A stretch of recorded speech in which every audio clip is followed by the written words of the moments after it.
tea.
This place is buzzing. That's right. This venue is a miniature representation of that time known as the era filled with boundless possibilities.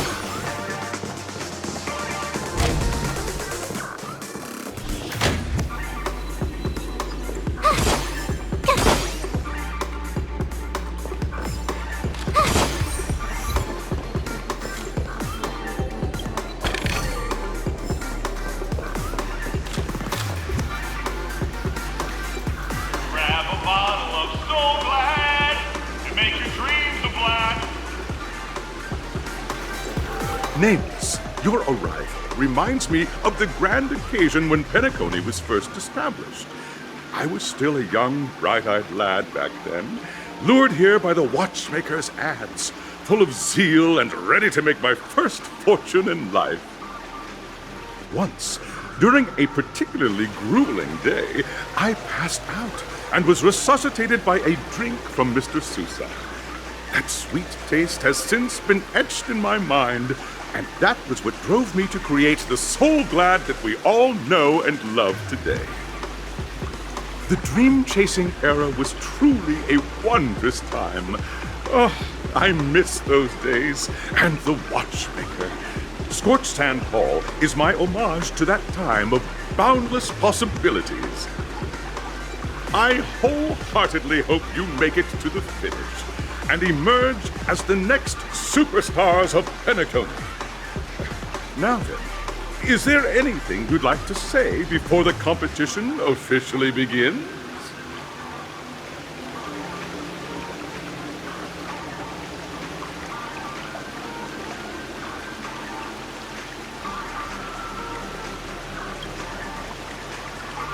Ha! That's the trailblazing spirit. How about you, Miss March? Hello, everyone! Next up, get ready for the Mega March 7th Adventure, where I'm going to break the speedrun world record! Trailblazing into the uncharted and challenging the limits. That's Miss March 7th for you. How about Miss Firefly? I hope that by the end of this journey, everyone will have achieved the outcome that they hope for. Ah, a wonderful wish! Miss Himiko, what are you expecting from your team? Safety first, everyone. Simple words, but full of warmth. Waiting for you are 3 stages, each connected to that era.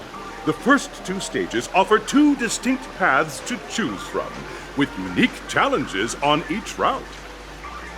And in the last stage, you will face off against a champion who has defended the title to this very day. A beloved contender whose noble virtues are unrivaled. Those are the rules. Simple. Everyone clear? Now, I hereby announce that the 33rd Scorched Sand Festival of the 20th season, sponsored by Soul Glad Enterprises, has started.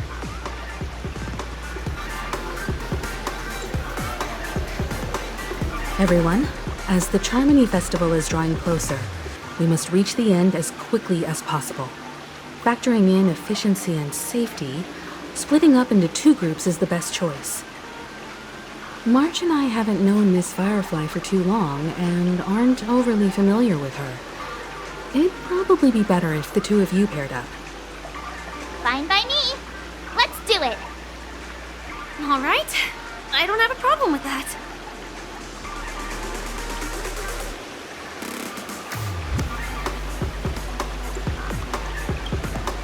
We'll split into the assigned groups then. Let's not waste time.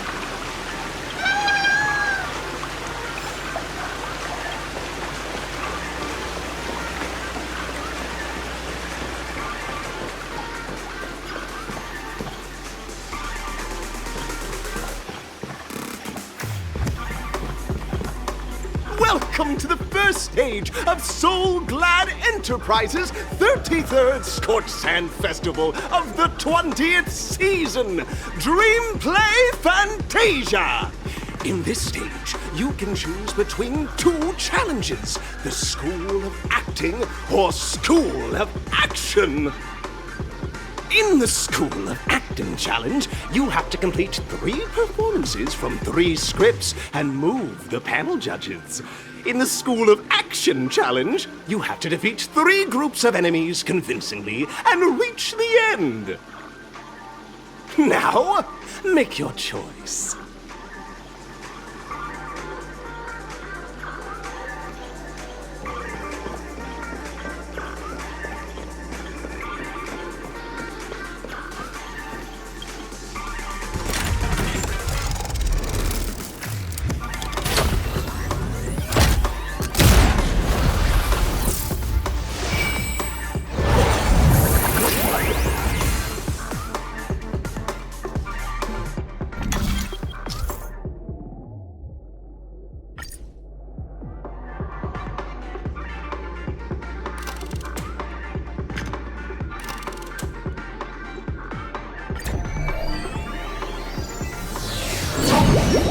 The champion's crown awaits you on the stage.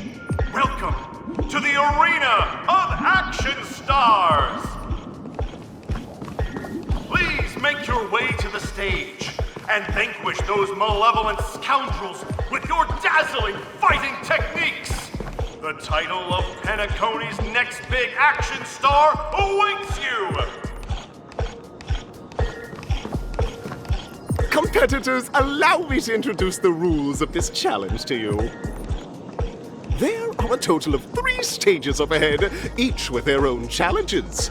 The enemies you will contend against are antagonists from the film Once Upon a Time in Dreams. Defeat them swiftly and decisively to set a new record. It's worth mentioning that the fastest time of this stage was achieved by a contestant with fiery red hair. Astoundingly, he overcame all enemies across the 3 stages in only 5 minutes. Time is of the essence. Let's make this quick.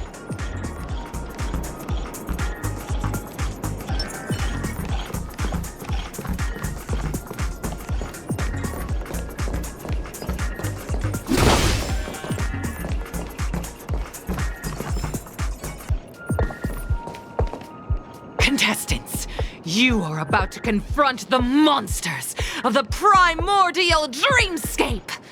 During this period, Penacony was nothing but a barren wasteland. The dreamscape was fraught with strife and disorder, with memory zone memes running rampant! As dream chasers who've come to Penacony, defeating them is your first step towards success! All the Soul Glad is ours! Don't even think about plundering the Soul Glad from us!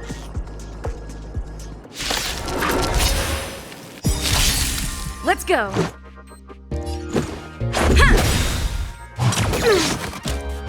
You're annoying! I have something for you. Rules are made to be broken. You won't get away.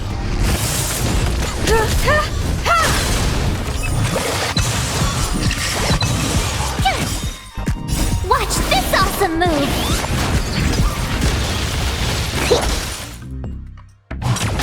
I think something hit me.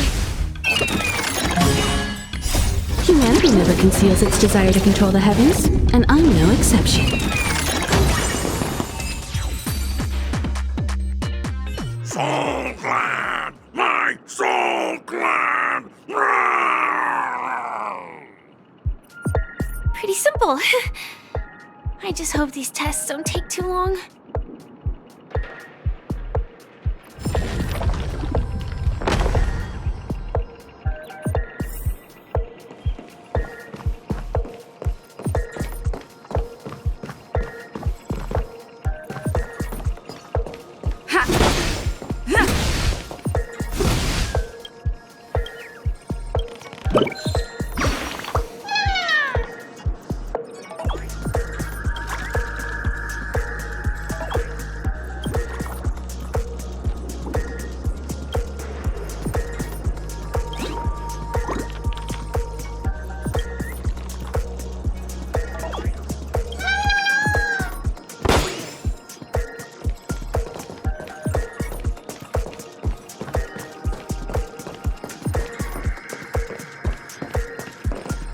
Congratulations on becoming the first group of Dream Chasers! Answering the call from the Watchmaker, you are disappointed to learn that Penacony isn't paved with gold. Resigned to your current plight, you start from the hierarchical dredges, biding your time for a chance at success. Just as you're about to give up, a downpour sparks a business idea. You enter the umbrella business! But just as things are looking up, you encounter a competitor. Defeat them and emerge victorious from this trade war. Why is our opponent so glad? Because this is Soul Glad Enterprises' 33rd festivity auditions of the 20th season! Isn't this just product placement? To safeguard the integrity of Soul Glad, I will soar high into the sky and become its shiniest star. Whoosh!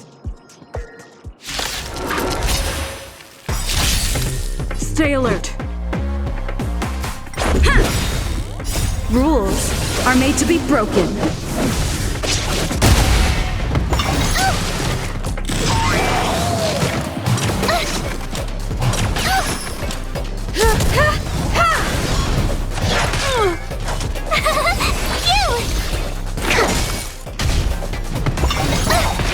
Try that again! Watch this awesome move!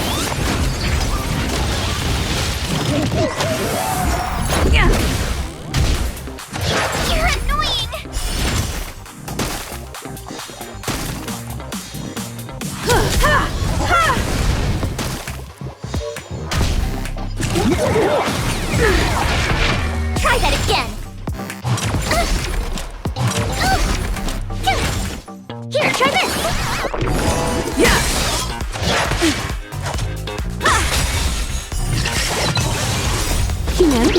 conceals its desire to control the heavens, and I'm no exception.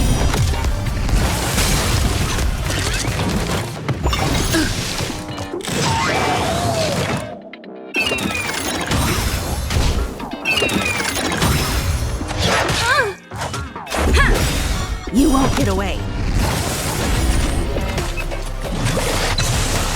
Rules are made to be broken.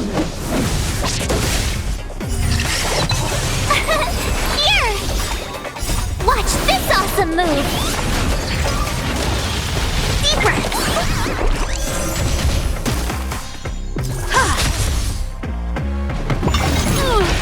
You can't run!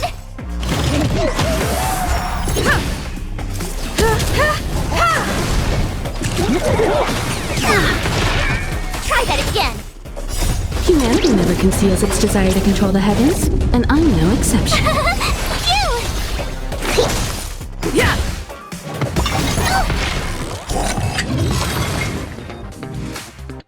The world kisses me with pain, and I provide with Soul Glad in return.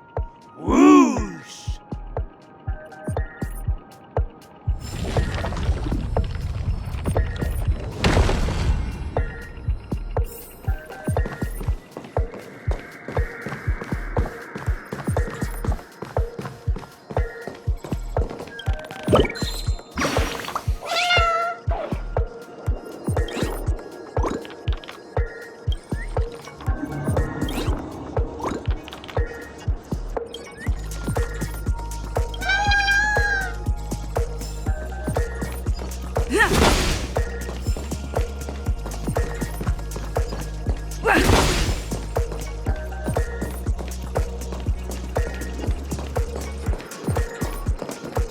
Congratulations to our two Dream Chasers for establishing yourselves as budding stars in Penacony.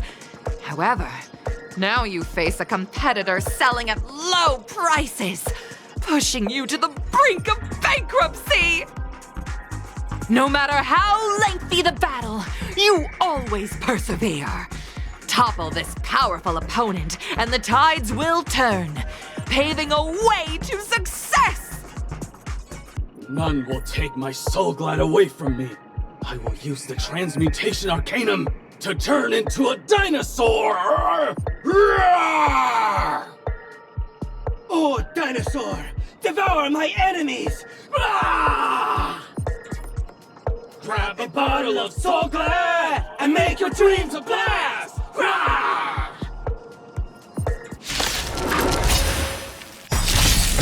Stay alert.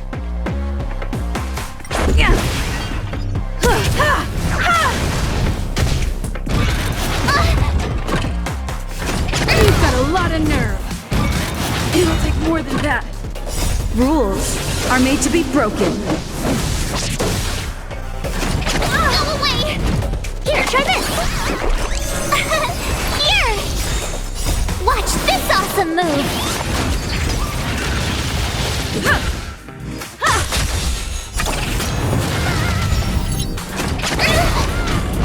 You can't run! Try that again!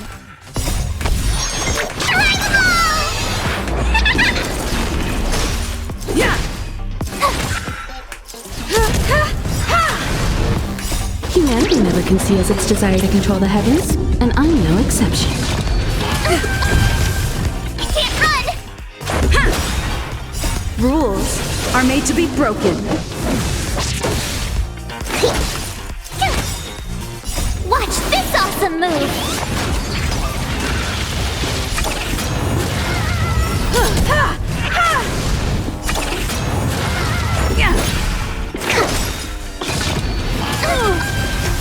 Try that again! You're annoying! You won't get away. Humanity never conceals its desire to control the heavens, and I'm no exception. Phew!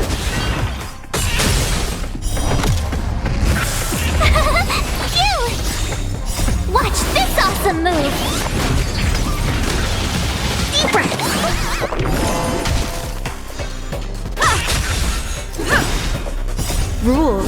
are made to be broken.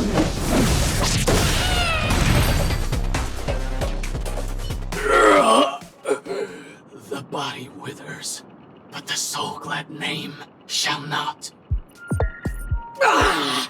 You truly are a beast! More than I can ever be. That should do it! Okay. Let's go. Mr. Yang is waiting for us.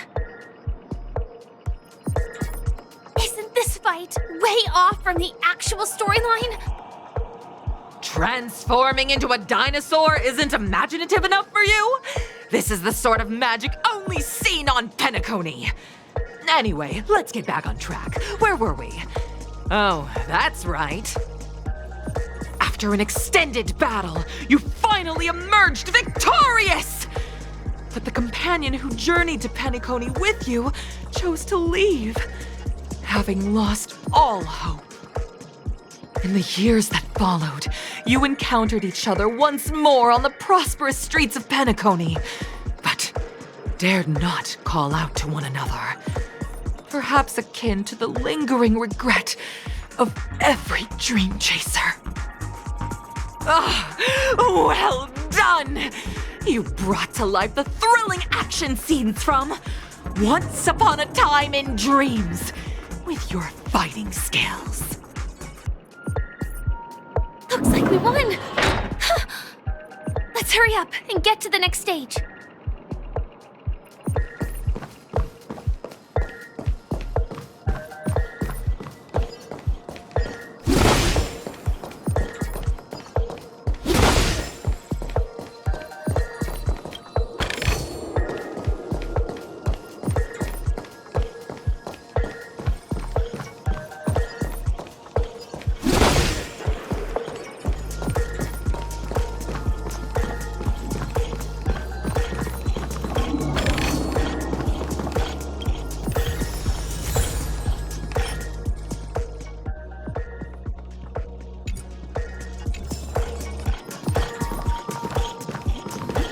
Congrats to both of you for clearing the stage, but more importantly, are you having fun? Fun is more important than success. Look at the time! You finished much faster than that red-haired contestant did. That red-haired contestant. Who is that exactly? You'll find out eventually, but only if you clear the next test first. Welcome to the second stage of the 33rd Scorched Sand Festival in the 20th season, sponsored by Soul Glad Enterprises. Gunfire time! You have the option to choose gunfire and undergo Brother Hanu's trial, or time, where you'll face Clucky's trial. Now, make your choice!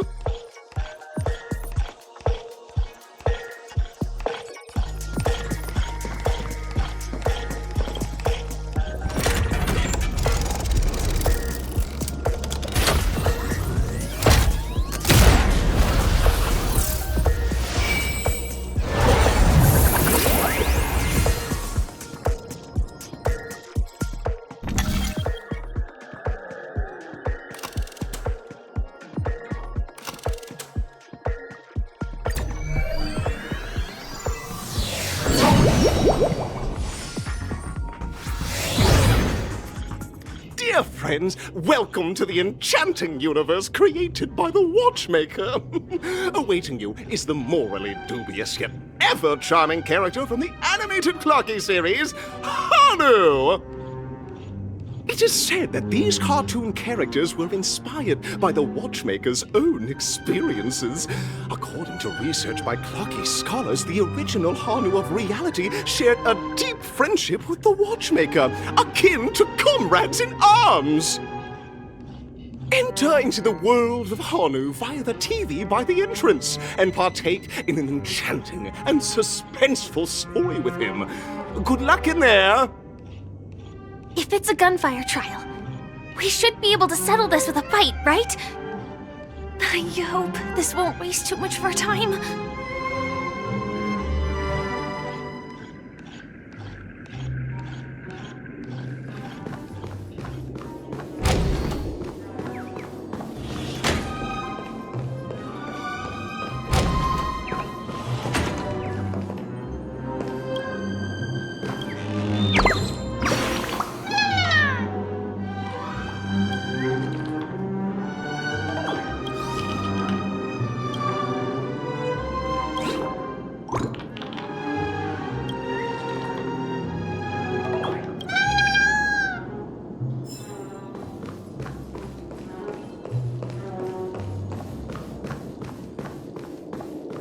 Ready? 1, 2, 3.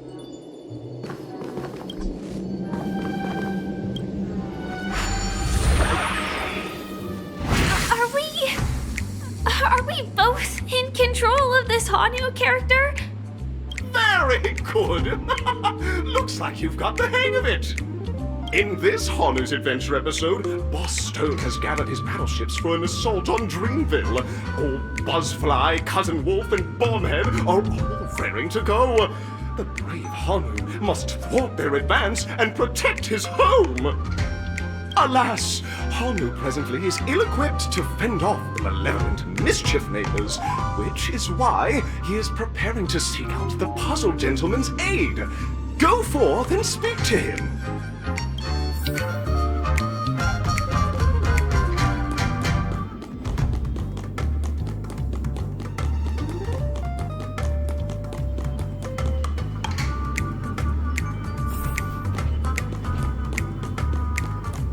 Oh, brave Hanu, you look like you could really use some help.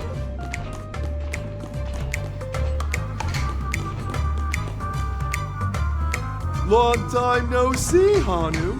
You look pretty stressed out. How about an intense and thrilling game of Dream Jigsaw to blow off some steam?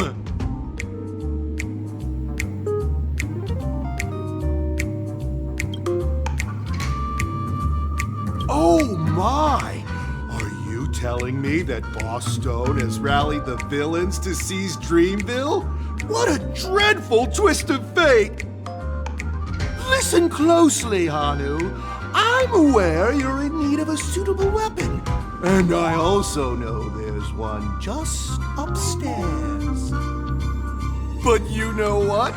You'll have to play an exhilarating round of Dream Jigsaw first. No Jigsaw, no moving forward.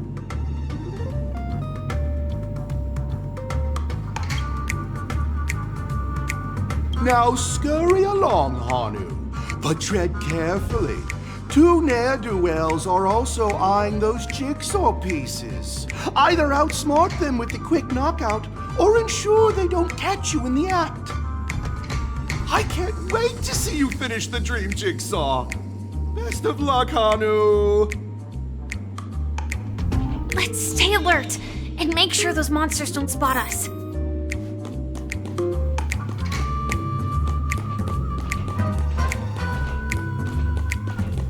Look up there!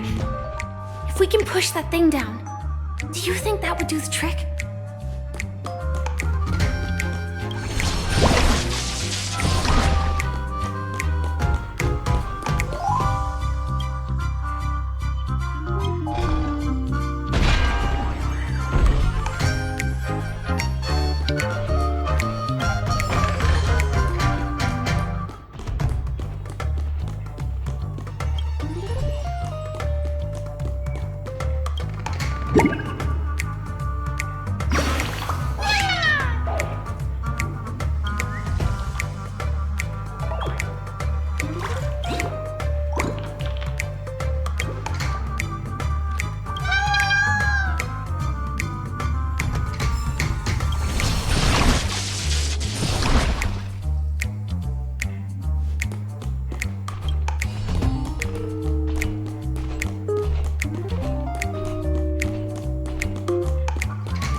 Jigsaw pieces.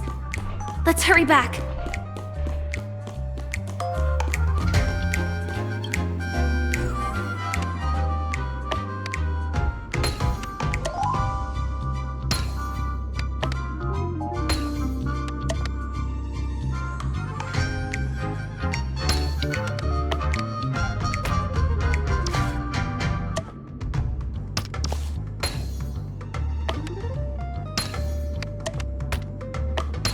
Oh my! The exquisite sensation of perfect alignment! My organizational itch has been quite thoroughly scratched. Hurry now, Hanu! Touch that TV set and transform back into your old self. Then head upstairs. Your weapon awaits you there. Are such haphazard instructions really okay?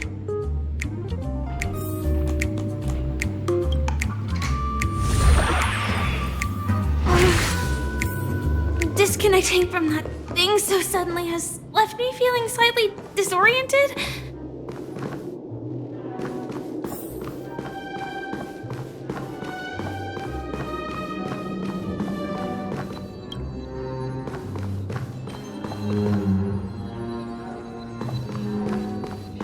Is that Hanu?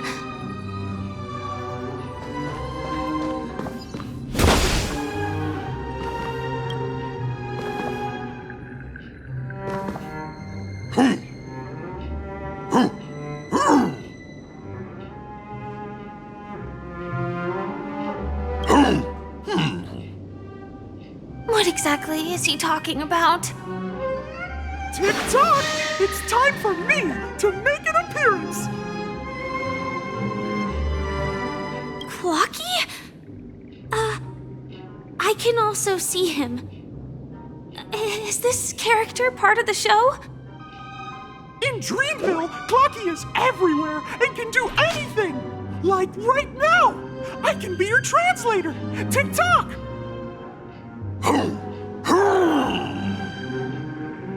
Hanu says, battle! We must do battle!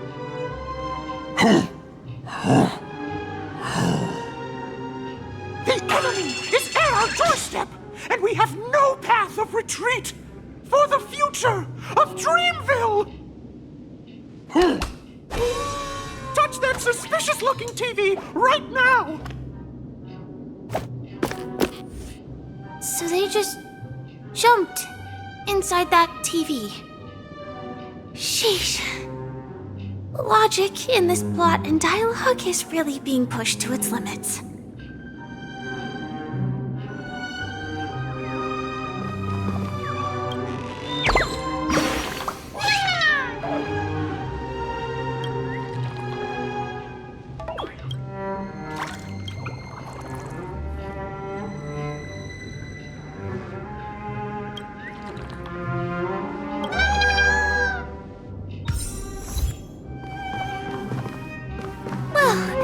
There we go again. Ready?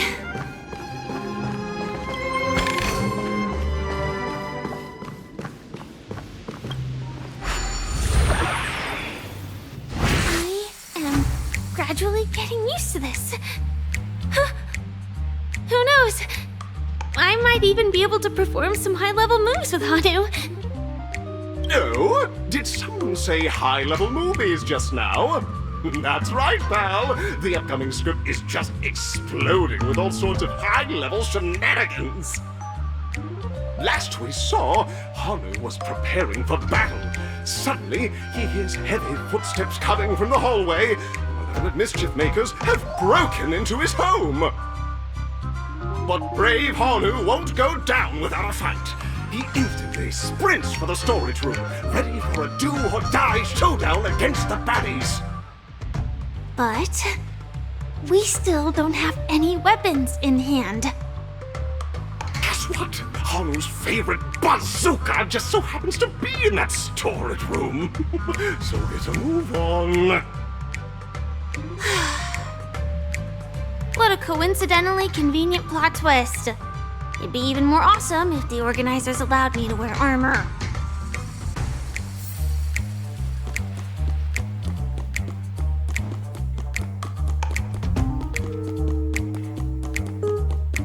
The storage room. It's behind the shelves, right?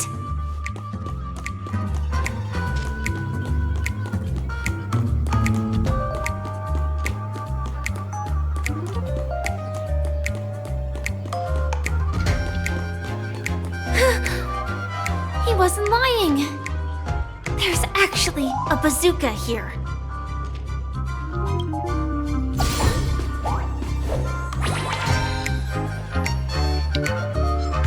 Now we should have a way of dealing with those baddies. This thing feels just like the Soaring Locust too.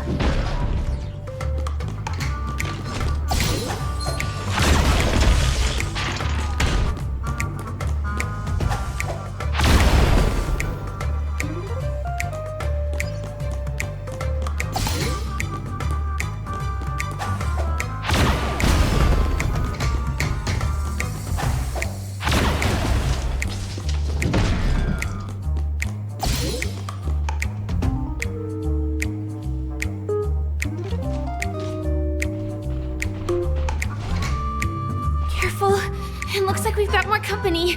Get ready to fire!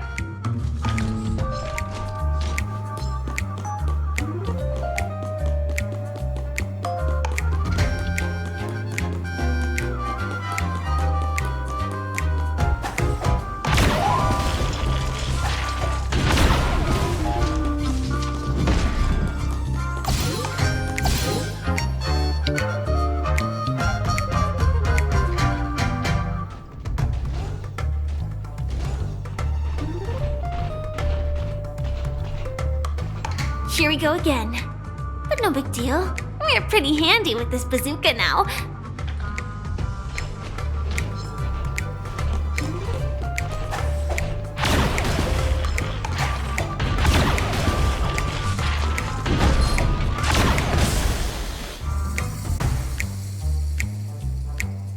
No, the not-so-unstoppable Hanu has actually fallen! Quickly! Return to the battlefield and seek revenge against the bad guys! Here we go again. But no big deal. We're pretty handy with this bazooka now. Oh my! The unstoppable Hanu has been spotted! Everyone, please proceed with caution!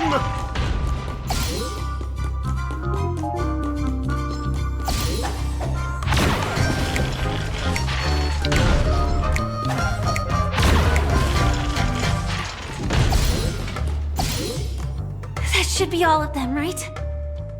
Oh my! Hanu is on a streak! Everyone! The stage is complete! Quickly! Head through the TV to the next stage!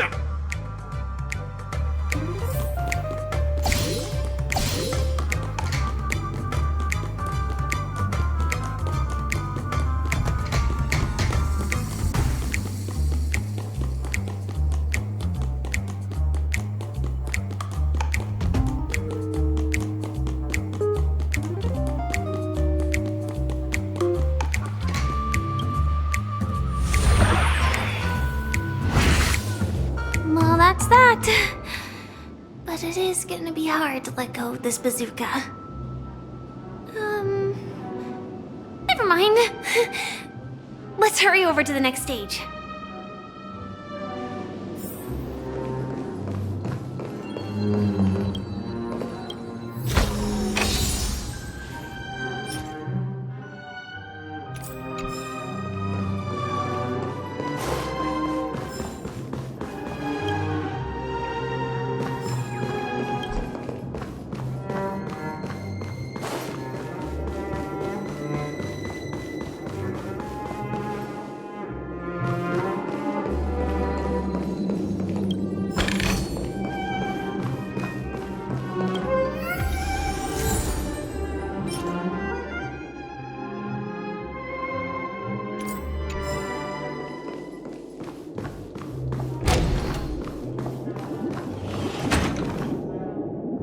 Congratulations to both of you! Oh, you've overcome all obstacles and proven yourselves! But, unfortunately, there is only one who can be Penacony's festive superstar. In the final stage, you will face the defending champion. If you fail, you will lose the opportunity to become the festive superstar. Welcome to the 33rd Scorched Sand Festival's third stage in the 20th season, sponsored by Soul Glad Enterprises' Superstar Showdown!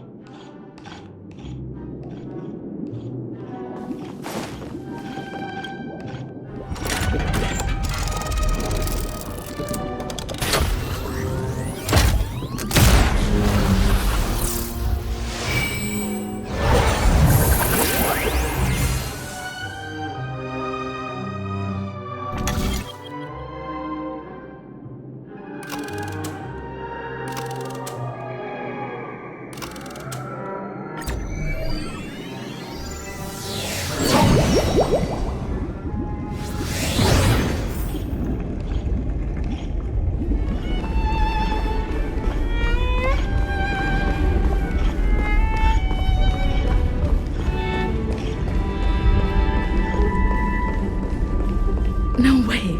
I think I just saw someone. Someone extraordinary.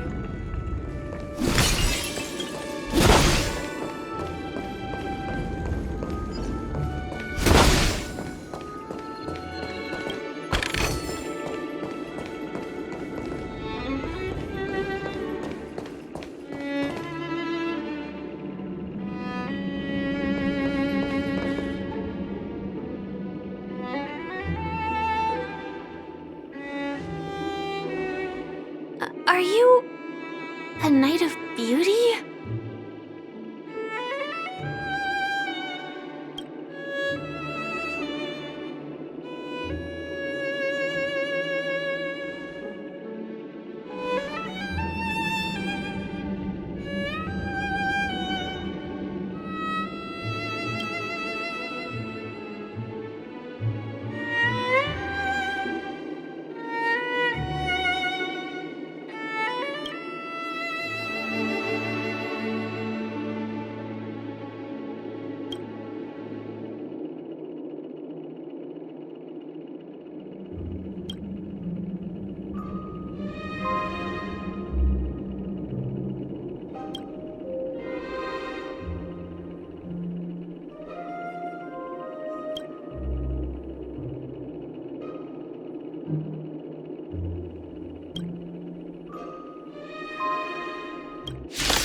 Stay alert.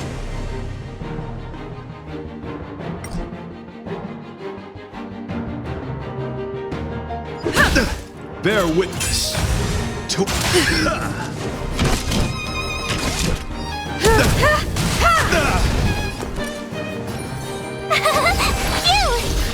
Specimen sighted.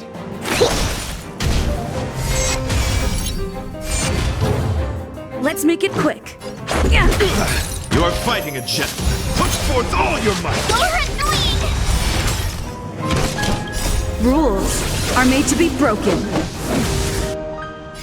The flesh wound. You won't get away.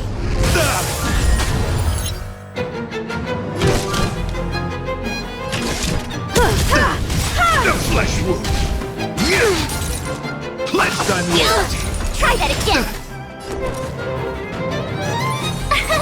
Here! Commencing research. Let's go.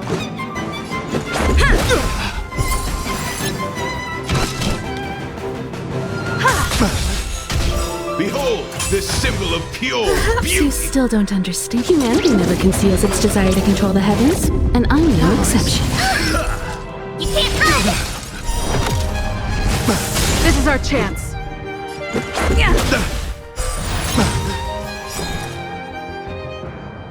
Gotta try hard sometimes. Watch this awesome move! Phew! I have something for you. Rise to the challenge. Specimen sighted.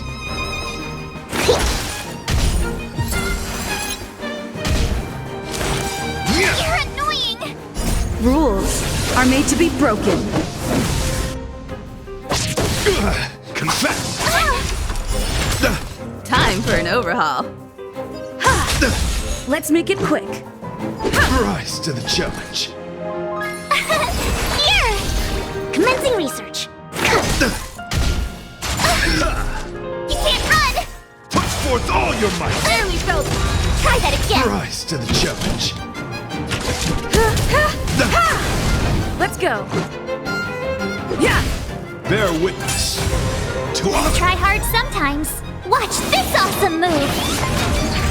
Rise to the challenge.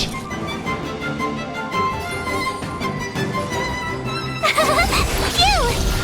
Specimen sighted.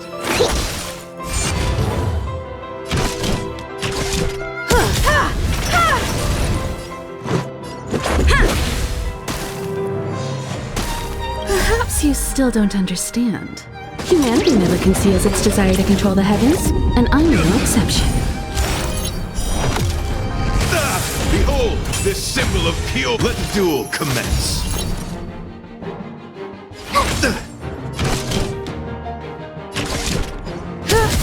Rise to the challenge. Commencing research.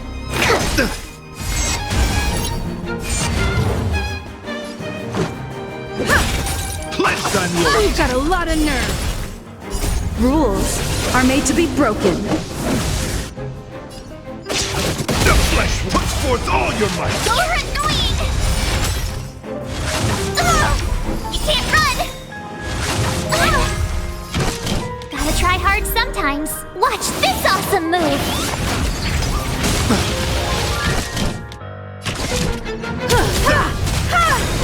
Perhaps you still don't understand. Humanity never conceals its desire to control the heavens, and I'm no exception. You won't get away.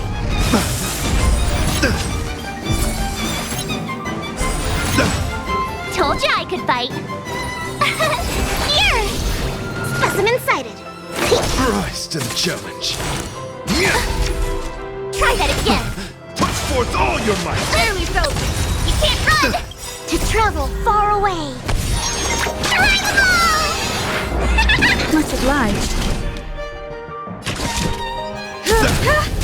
The flesh wound! Let's make it quick. Behold, this symbol of pure beauty! Rules are made to be broken.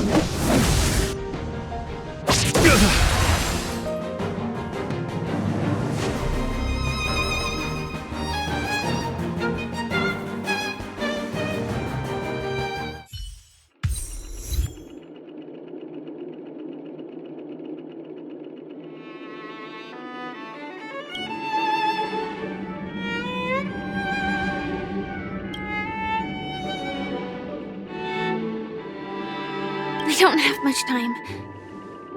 May fate allow us to meet again, Night of Beauty. In that case, let's make our way to the end. Penacony's really thronging with talent. I hope we make it in time.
Congratulations to the both of you on becoming the festive superstars of this year's Charmony Festival.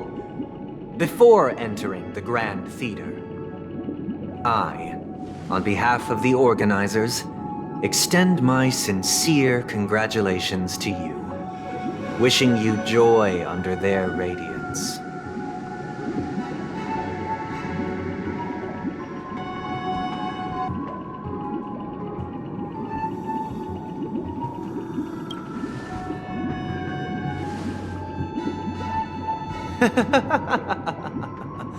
Your endeavors are worthy of extra recognition, and I've taken steps to ensure that. However, this reward is not a material one, but rather the opportunity for an open and honest communication between us. As previously promised, my sister, Mr. Yang, and I have met with the Dream Master. We delved into the truth about Penacony and its Stellaron, and have come to a consensus. Both I and the Oak family cannot acquiesce to your request. Just as expected. We acknowledge the perspective of you, Nameless. Penacony does require change, but not as you propose. The planet of festivities cannot and will not revert to a place characterized by chaos, disorder, or anarchy. Through your journey of overcoming obstacles, you must have glimpsed the essence of that era. The vulnerable ruthlessly eliminated, equality non-existent, common folk living precarious lives, eking out a dreary existence. Ultimately, only heroes like yourselves manage to achieve success. But I would dare ask, if you did not possess the special status of having a Stellaron, and you were but an anonymous and frail member among the masses, which Penacony would you prefer? A dystopia for the survival of the fittest, or a sweet dream paradise for all?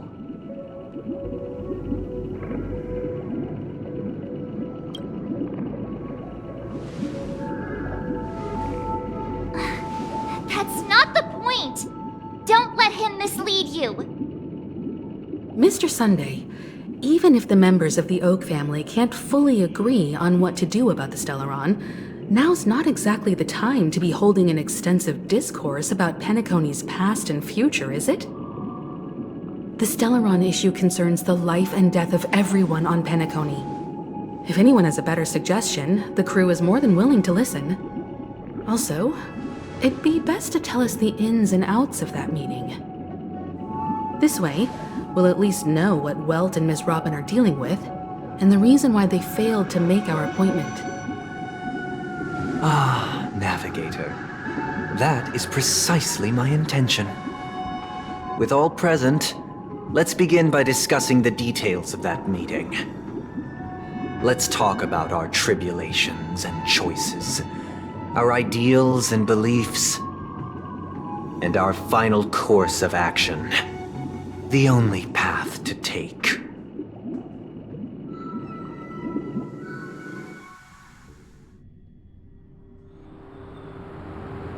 You mean to say that for the longest time, there have been scoundrels who would use the Charmity Festival that I have bequeathed to the masses as a tool to realize their ambition? Indeed, Dream Master. Once the Charmony Festival begins, the Stellaron's powers, along with the song, will be broadcast across the entire planet of Penacony. And then everyone in their dreams will be unable to awaken. This is indeed surprising to me. The dreamscape is maintained by the collective effort of the 5 families. If someone were to use the Charmony Festival to recklessly disseminate the power of the Stellaron, this individual must hold a position of great authority. Do you have any suspects? I'd like to ask, did you really not know of the Stellaron's existence? I would have never thought that this Nameless would point the spear at me. Quite astonishing indeed. If I have offended, the Astral Express extends its sincere apologies. But the current circumstances are dire and leave no room for meticulous inquiry. We're doing this out of concern for the Dreamscape's safety. So, if you could, please alleviate our concerns. Dream Master, it's just to prove that the Charmony Festival has nothing to do with the Stellaron. If we're being overly cautious, I will return to the stage to offer tribute in song, just per the arrangement.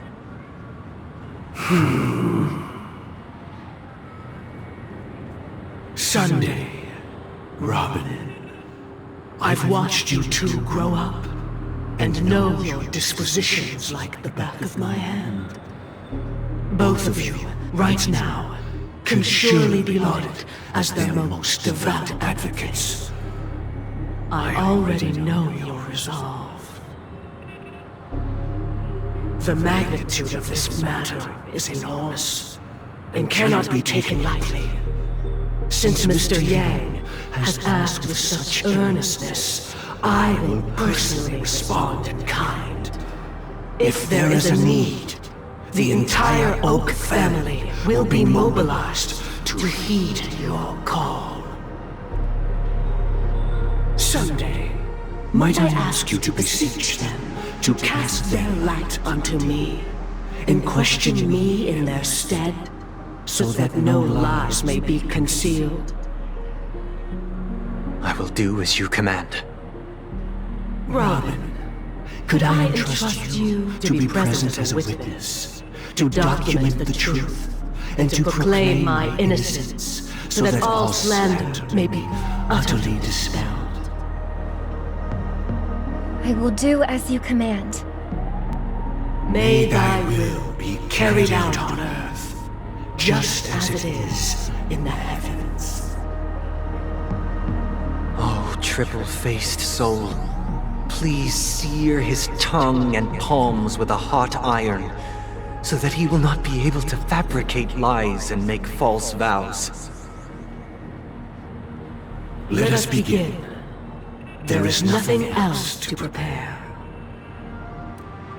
Understood. Question. Have you devoted your life to your god, never worshipping other gods? Naturally. Do you love your god as you do yourself, always heeding their admonishments? Naturally. Have you strayed from the path expected by your god, betraying their name? Never. Have you ever been inordinate with your asks of your god, coveting more than the foundation of the creation itself? Never. Then, a final question. Do you swear to fulfill all vows, past, present, and future? With the Eon as my witness, if I do not deliver on my words, or if I renege on my vows, may I be cursed in accordance with divine law. They have seen your faith, and have endorsed your faith. With this, it can be evidenced... Just a moment. What is it, Mr. Yang? I have another question I hope to have answered. To my understanding, the family's harmony and prosperity have never relied on so-called divine laws. The god you both mentioned, are they truly Shipe? Mr. Yang should know that those belonging to the family toil together as if they were kin, embracing solidarity and unity under their light. All duplicity is laid bare before the harmony. Such a delicate and complex symphony. Which other god could perfectly harmonize this, if not for the Great One, Shipe? Perfectly harmonize. Therein lies the problem. It isn't an outsider lurking in the shadows who changed the harmony, but a dissonance that has surreptitiously emerged from within this very symphony itself. In the distant past, there existed an Eon. With one flick of the wrist, they crafted the laws of the cosmos. Their followers formed the Beyond the Sky Choir, spreading solemn and reverent hymns throughout the universe. Later, they fell. The route traversed by this eon clashed with the harmony, ultimately being absorbed and fused into it. The chorus that once reverberated across worlds fell silent, and when it echoed anew, it was transformed into the hymn of harmony. Though an eon may perish, paths with no masters still linger. In the all-forgiving harmony, echoes of bygone dissonance may subtly arise. Mr. Yang, being overly astute can be a detriment, especially when you find yourself alone and without allies. So this is how it is. For the sake of our grand cause, Sunday, please afford these two an opportunity to rest. What?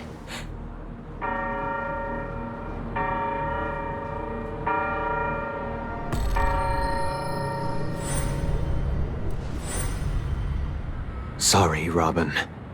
It's just you. I did not wish for you to know this. It's a pity that things have turned out this way. So, this is the true reason I can't sing? The shadow that envelops Penacony is actually... We were never children of the harmony. Our ideal paradise could not have been crafted by Xipe. True bliss can only be guaranteed by the one who transcends the many. Within the foundation of law, humanity establishes civilization, and through harmony, we obtain order.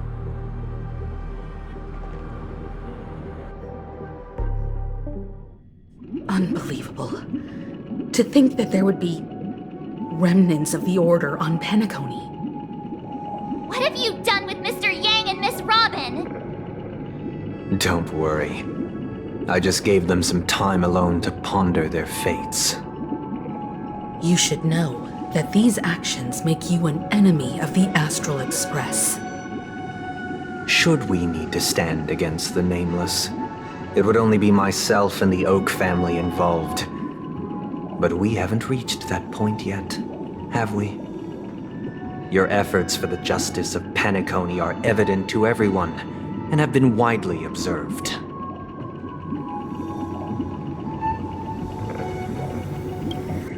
Smart kid. You're just as sharp as the other one.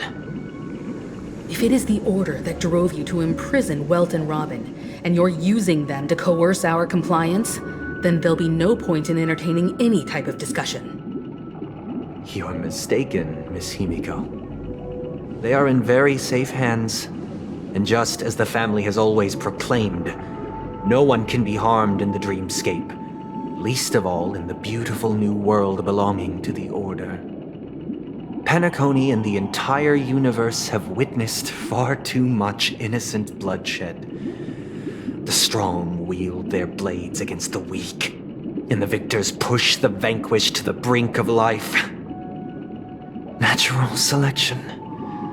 The world abides by this principle, establishing the well-being of humanity atop the corpses of the downtrodden.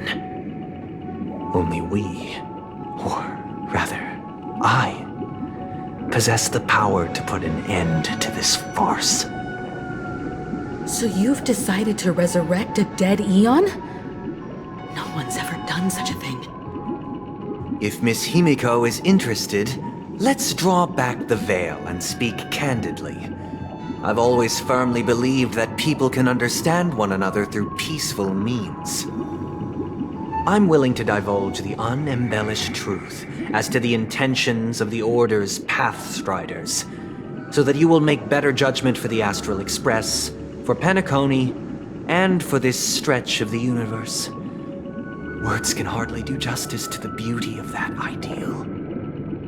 So, come with me. Everyone, let us retrace our steps and see once again where this road leads. Huh? Where'd he go? Welcome. This isn't any location in Penacony's dreamscape. It's my inner world. The reason the scenery before you remains unchanged is because your consciousness has drawn on similar concepts to fill in the gaps.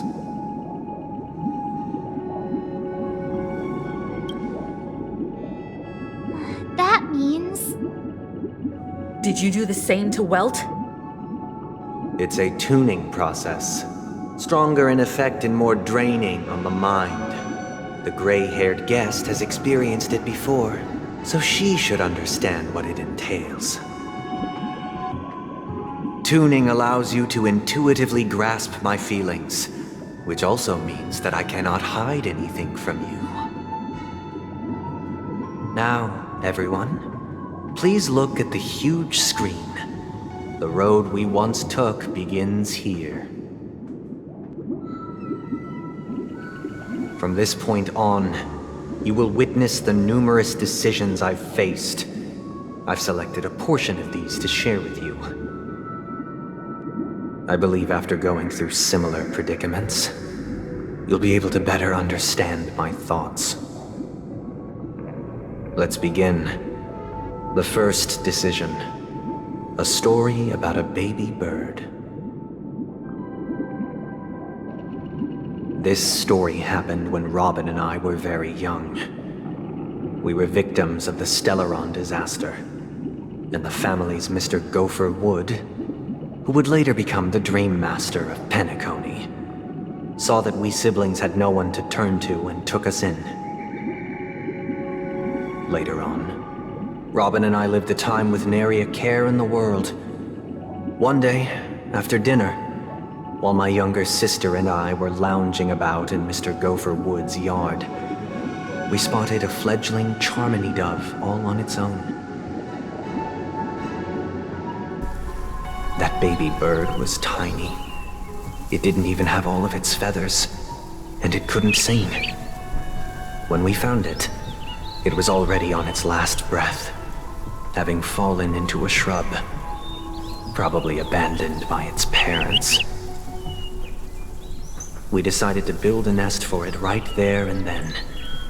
However, thinking back, that winter was unusually cold, with fierce winds at night in the yard, not to mention the many poisonous bugs and wild beasts in the vicinity. It was clear that if we left the fledgling in the yard, it stood no chance of surviving until spring. So, I suggested we take it inside, place it on the shelf by the window, and asked the adults to fashion a cage for it. We decided that when it regained its strength enough to spread its wings, we would release it back into the wild. The tragic part, something that we'd never considered, was that this bird's fate had already been determined long before this moment. Its destiny was determined by our momentary whim. I pass the power of choice to you all. Faced with this situation, what choice would you make? Stick to the original plan, and build a nest with soft net where the Charmony dove fell. Or build a cage for it, and feed it, giving it the utmost care from within the warmth of a home. I eagerly await your answer.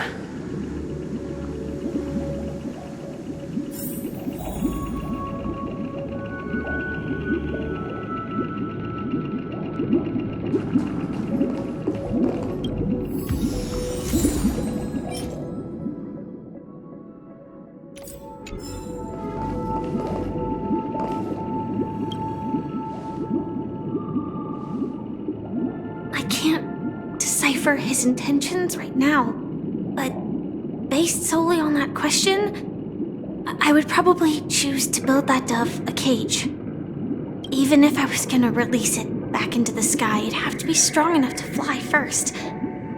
If I left it where I found it, I fear it'd never get the chance to fly ever again.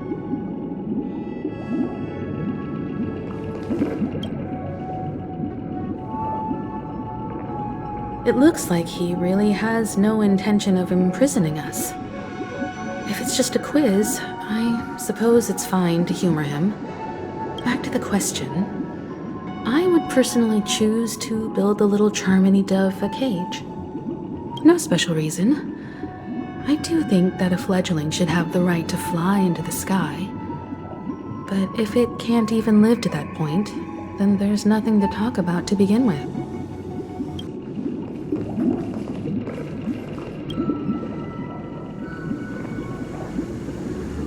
That guy just casually throws this kind of question at us? What exactly is his deal? But fine, I'll answer, I guess. If it were me, I guess I'd choose to build a cage for the little Charmony Dove. After all, leaving it there, it's bound to get hurt by wild animals or something. And that'd just be too sad.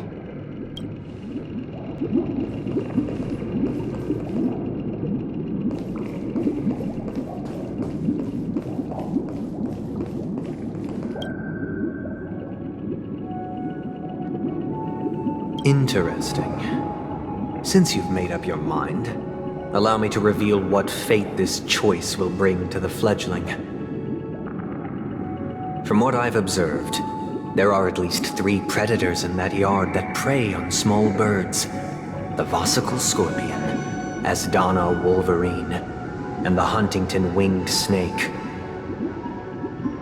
Even if they shy away from humans, these animals are still near apex predators in a fenced location like a yard. In such a location, only one fate awaits that little Charmony Dove. A painful death. As for the choice you made, I am deeply sorry. Now, let us advance to the second decision. This time, it's the story of a dream chaser. This story happened when I was appointed as Bronze Melodia, a position exclusive to the Oak family, charged with listening to the problems and vexations of Dreamscape residents, and providing them with the relevant guidance. It was during that period that I had the opportunity to hear voices from all corners of the Dreamscape. Joy, sorrow, arrogance, regret. The complex tapestry of human nature that formed the world. And I was fortunate to catch a glimpse of it. He was a dream chaser, and an illegal stowaway. Just like the rest of them, he came to Penacony in search of a better life, except that, to most people, the price he paid, I suppose you could say it was everything. He told me I sold everything I could at home. The house, the land, even his 2 children. He said he could not afford to raise them, and that at least they could eat if they lived as slaves. He had a plan in place. He would buy back his children once he had made his fortune, and enjoy Penacony's beautiful dream with them. Alas, his plan to smuggle himself was somewhat clumsy, and he was sniffed out by those pig-headed hounds. After hearing the Dream Chaser's story, I immediately appealed to the Bloodhound family to cease their pursuit. That way, at least he could live peacefully. But I was still too naive to the ways of the world.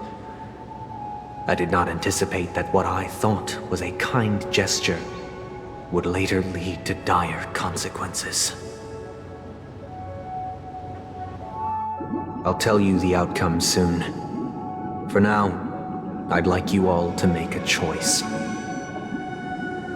will you do as I did and try to convince the Bloodhound family to stop their pursuit so that the Dream Chaser may live peacefully and realize his wishes?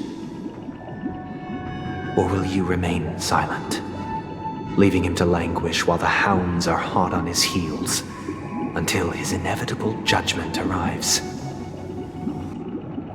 I look forward to everyone's decisions. Who knows? Perhaps they might even alter the outcome of this tragedy.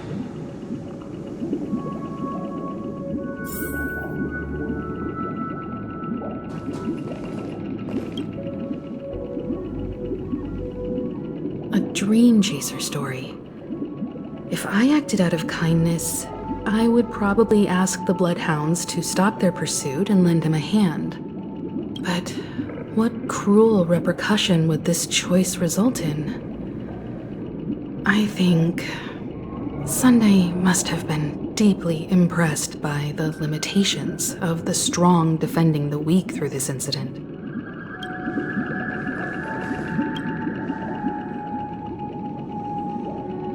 This question... Surely it has some connection to the baby bird story. And this connection is precisely the breakthrough Sunday aims to use to persuade us. I'd probably choose to ask the Bloodhounds to cease their pursuit.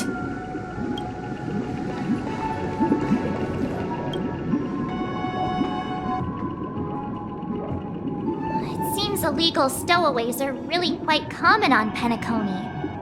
But that guy in the story, I don't think he deserves any sympathy at all. He sold his kids to chase a dream. Even if he intended to go back for them, it's still insanely irresponsible. With that thought, there's only one choice. Let the Bloodhounds send him back home. This person deserves to be punished.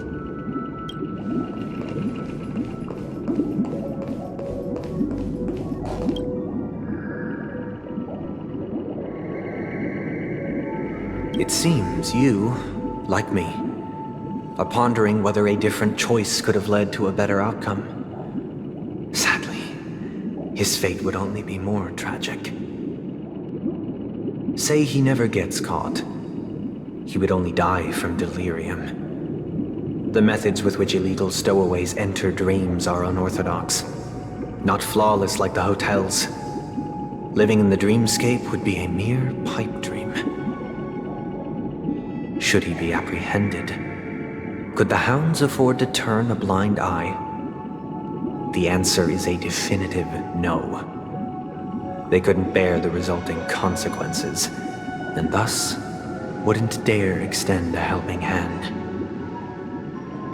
As to your choice, I once again offer my heartfelt apologies. Next comes the third and final decision. And the story this time is my own. This story happened the day I was appointed the Oak family head. At that time, Mr. Gopherwood was the current Dream Master, and as per his wish, we had a private conversation. What surprised me was that the Dream Master had only come to deliver a letter to me. He let me read its contents, and it was a letter from my sister. The letter contained the usual pleasantries, anecdotes from her travels, nothing out of the ordinary. Just as I started wondering how this letter related to our discussion, the Dream Master began to speak. Do you know who wrote this letter? My sister, of course.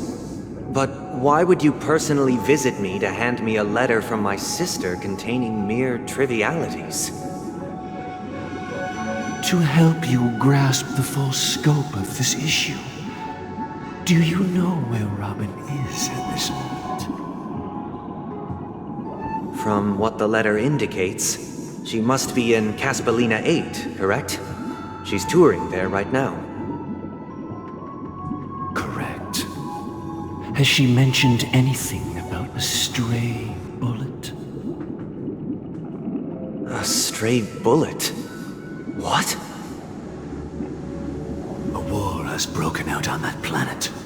It is because of this very reason that Robin chose this destination. To spread the word of the Harmony. And to save the lives of that planet. She personally made for the front lines. She hoped to ease the people's suffering with song, and was willing to brave mortal danger to deliver the IPC's medical supplies. Unfortunately, stray bullets show no such compassion. Is she all right? If the operation was successful, she should probably be recovering in the field hospital. By the eon above, the bullet struck her neck directly, yet possibly as a reward for her consistent deeds of harmony. It didn't hit any vital arteries. Once you've attended to your outstanding tasks, it'd be advisable to write her back as soon as possible.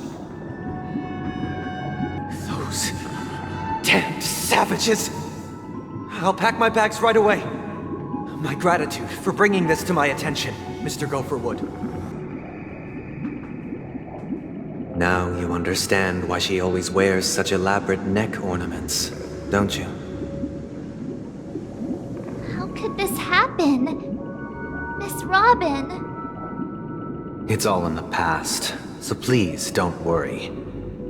I share this in the meager hope that you will understand the Harmony's limitations and predicament. As grandiose as the strong defending the weak sounds, many times, it is nothing more than wishful thinking.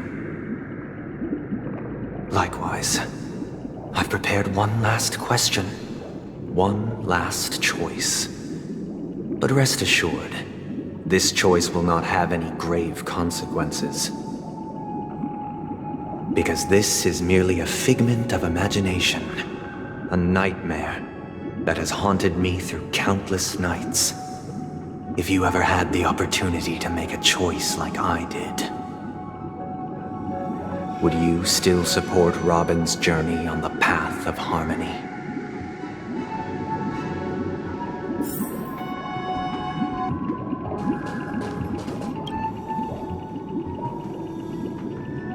I often feel like I've dreamt of similar scenes on certain nights. In the dream, I see blurry faces. I don't know who they are, but I sympathize with all of them, fighting for survival against some unfathomable force. Their confusion and fear are lucid to me, but I also remember they chose never to give up. Just like Miss Robin. If Mr. Sunday's question leaves you puzzled, you should find the answer from your own experiences. With each Trailblaze, dangers and tribulations will surely follow. But would you ever back away? Would you stop March and Don Hung from reaching their next destination? I believe you have an answer of your own in your heart.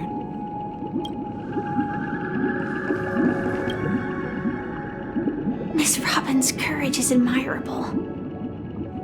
And here I was thinking she was just another superstar celebrity. But the fact that she's also Mr. Sunday's younger sister? No, I doubt he'd wish harm on his own flesh and blood, no matter how grand the ambition.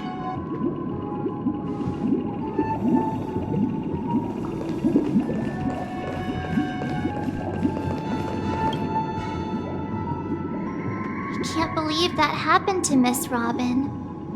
The strong defending the weak is a great mantra, but if I had to pay such a price, I don't know what I'd do.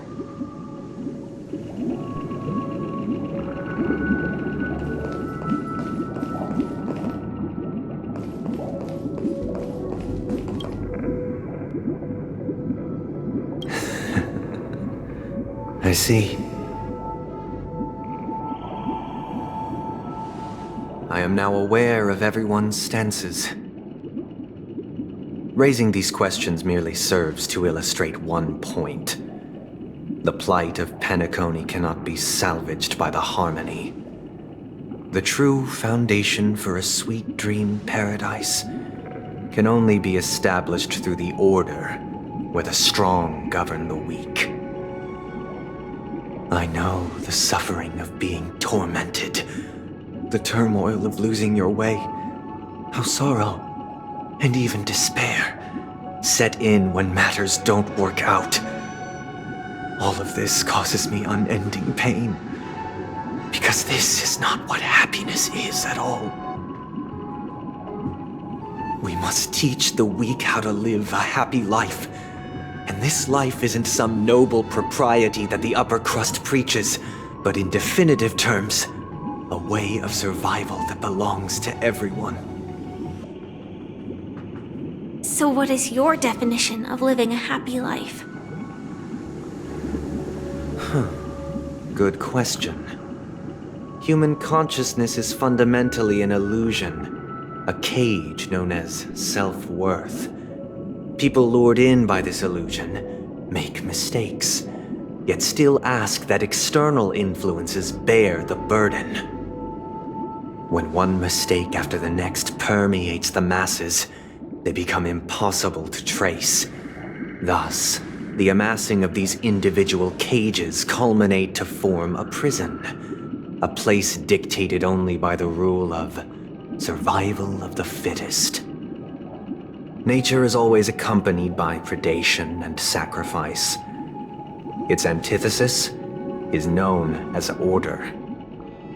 That is what I want to do. Unite people's happiness under the banner of order. They won't need to make bitter choices any longer, nor face the weaknesses of humanity. They can cast aside their primal instincts to build a haven for mankind. Simply describing thoughts is far too abstract, so allow me to provide a simple example. As you all may know, there are societal norms like weekends and long weekends that exist on some worlds. During these hard-earned rest days, people are given the chance to extricate themselves from the stresses of everyday life, allowing a certain tranquility to return to their souls. And it is only on these days that people do not have to adhere to the law where the strong prey on the weak. They can live out their lives happily during these brief intermissions. It's just a pity that 2 or 3 days are still too fleeting compared to the span of a lifetime. From where I stand, society's ideal system should be 7 rest days. Following Sunday, there should ensue a second, a third, and indeed an infinite procession of Sundays. This should be the face of the new world. Idyllic, eternal, peaceful days. And thus, every person can return to their base selves in this utopia.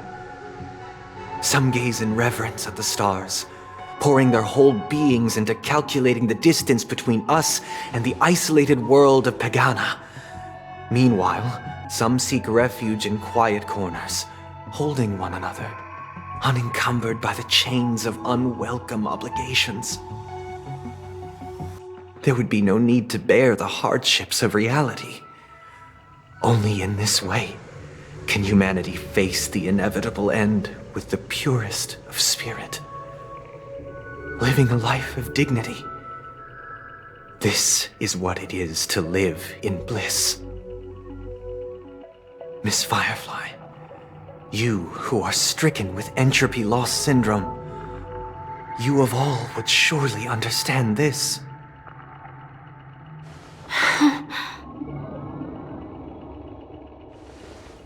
It sounds like a flawless theory.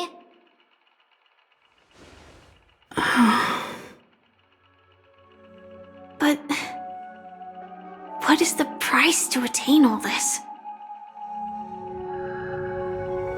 The cost is minute, merely a personal and eternal sacrifice. If this paradise is to be maintained for everyone, someone must remain trapped in solitary wakening until the end of the cosmos. Wakening. Which means that this so-called paradise is still a dream. Stepping into this paradise means forsaking reality, correct? It is not forsaking, but transcending. Flesh, blood, sorrow, weakness. If the physical is the root of spiritual suffering, it is only logical that we defeat it. But in this supposed bliss, people won't have defeated their demons. The chance to overcome their tribulations would be forever lost to them. In other words, it is an escape. That's another way of understanding it. But there is no shame in escape. On the contrary, the seeds of escape exist in everyone's hearts. Don't you agree, Miss Firefly? And as to why we sleep, it is because we are afraid to awaken from our dreams. But this is not in conflict with the grand plan. Only in acknowledging this can we truly understand the frailty of human nature, and from there, show compassion and protection.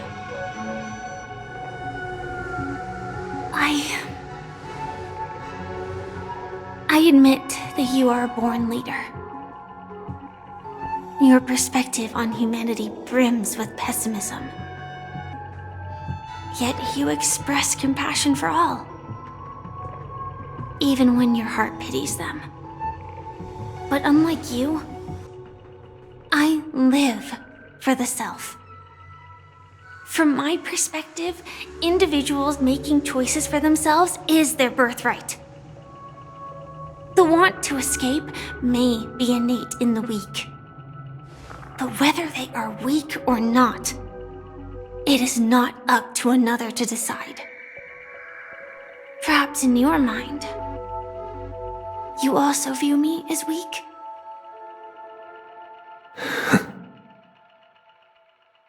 Because I don't think so. Since Miss Firefly has said her piece, the Astral Express will also naturally give you our answer. We'll leave it to you, just as Mr. McHale instructed before. Tell him our choice.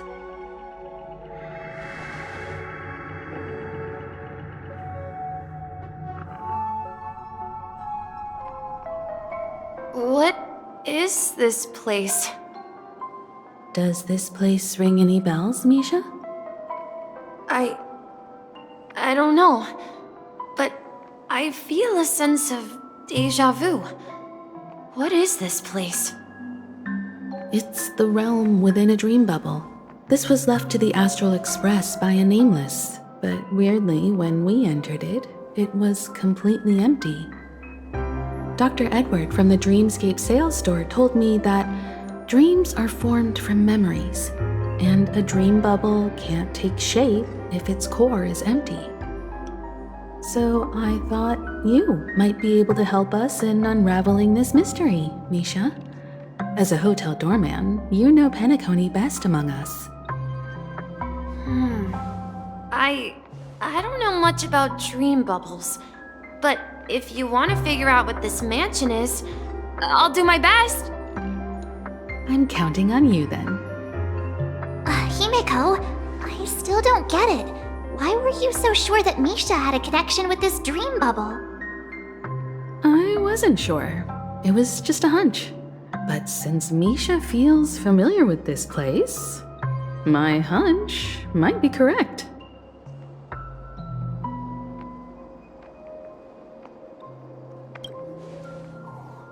Exactly. This is where you and Firefly encountered death, which we now know as dormancy. Considering its connection to Dreamflux Reef, it's not surprising it appeared here. The question now is, Who brought you here? Based on the clues we have so far, it's unlikely to be that masked fool. So identifying them is crucial to us. We're drawing closer to the truth once more. Let's give Misha some time, as I believe he'll unveil the secret of this dream bubble. All right, but there are doors all over the place. Which one should we choose? Do you have any idea, Misha? I guess...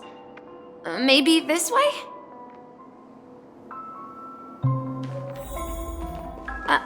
I'm not entirely sure, but... let's give it a try.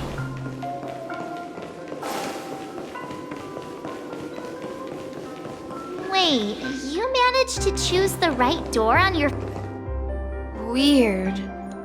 This place is quite different from the hotel. But I feel like I've been here before, and even lived here for a while. If I remember correctly, there should be a fireplace down that hallway. Clocky and I used to sit by the fire, listening to the crackling of firewood. And the room on the other side was the toy room. I loved spreading out all the toys from the box on the floor and making up stories for each of them. Hold on. This doesn't make sense. Didn't I grow up in Dreamflux Reef? So, what is this place? This could be a case of amnesia. But don't worry, Misha. It's common for everyone to forget certain aspects of the past. Those memories haven't vanished. They're just lying in the depths of your mind. We can surely get them back. Since this place seems familiar to you, why don't we explore a few more rooms and see if you can recall anything more? Yeah, then let's check out the rooms I just mentioned.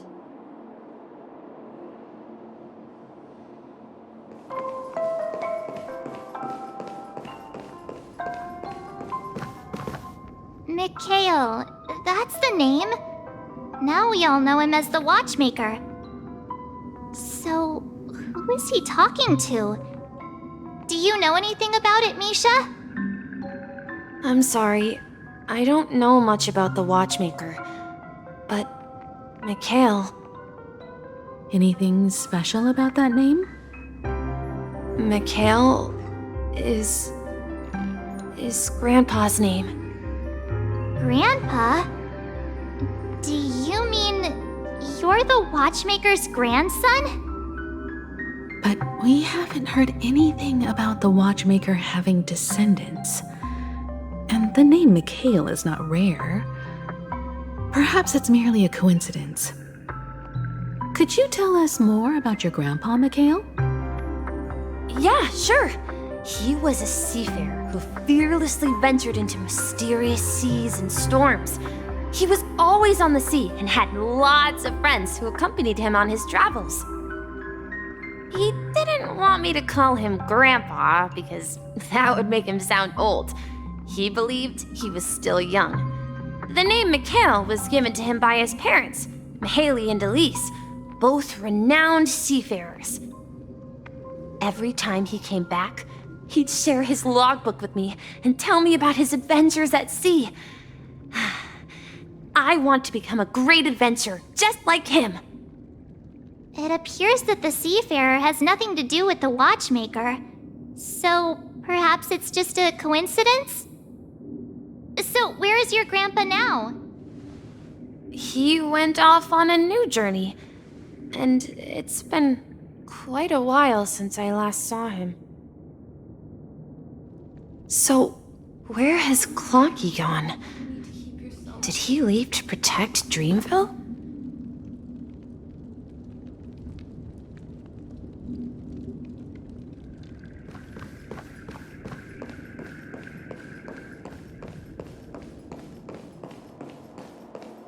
Tick-tock. Tick-tock.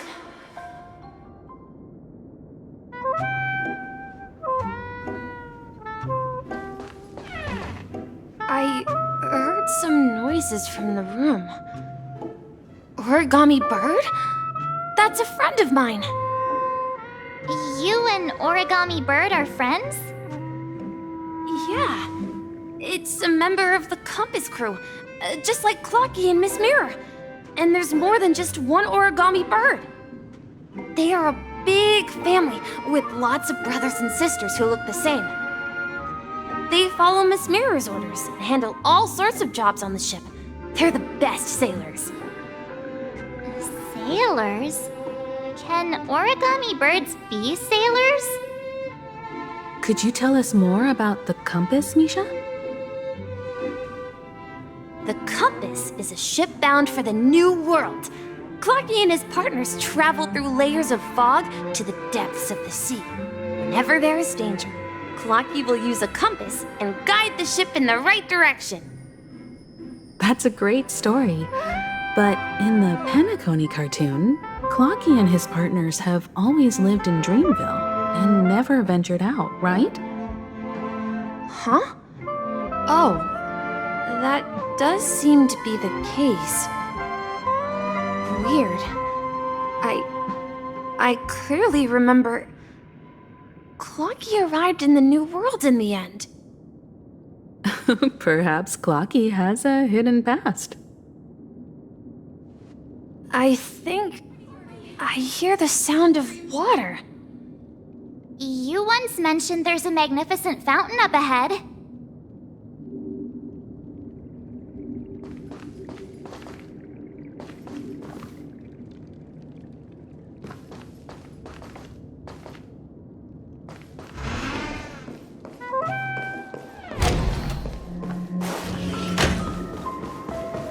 Look, there it is!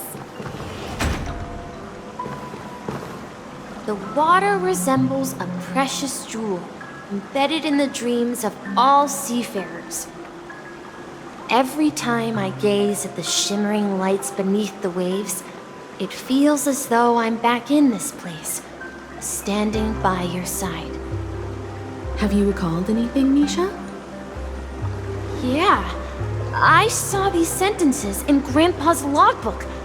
He used to say that despite the perils of the sea, whenever he stood on the deck in the afternoon, overlooking the sparkling waves, he would think of this fountain in front of his house. He often said that those moments felt like returning to his family's side, and the difficulties at sea didn't seem quite as challenging. You know, I quite understand such sentiments.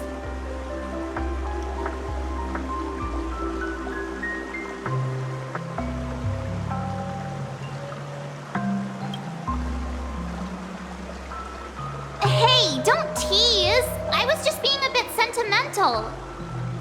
Perhaps every adventurer far from home carries a fountain within their soul. Even though the other side of the sea remains shrouded in the unknown, the fountain in front of his house serves as a compass, leading him back to his cherished ones. Yeah, while Grandpa was at home, we would stand by the fountain and place the compass, a toy boat that I made, into the pool. Back then, I would ask him when I could go on adventures like him, and he would always laugh and say I was still too young. It seems this Mikhail is truly a seafarer and has nothing to do with the watchmaker. Yeah. Based on Misha's recollections, the scenes in the dream bubble appear to be his childhood memories. But this raises more questions. According to Misha, he was clearly born on an oceanic planet and led an ordinary life, with no connection to Penacony at all. Could this be some sort of metaphor? Perhaps the sea refers to the memory zone. I'm sorry. I don't know, but my memories keep pouring out uncontrollably, like water flowing from a fountain. Perhaps I'll remember more things if we go further.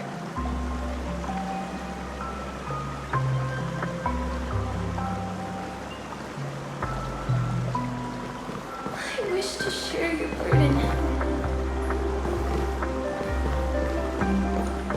Something very... We're going to the opposite side, right? No. We should turn left here.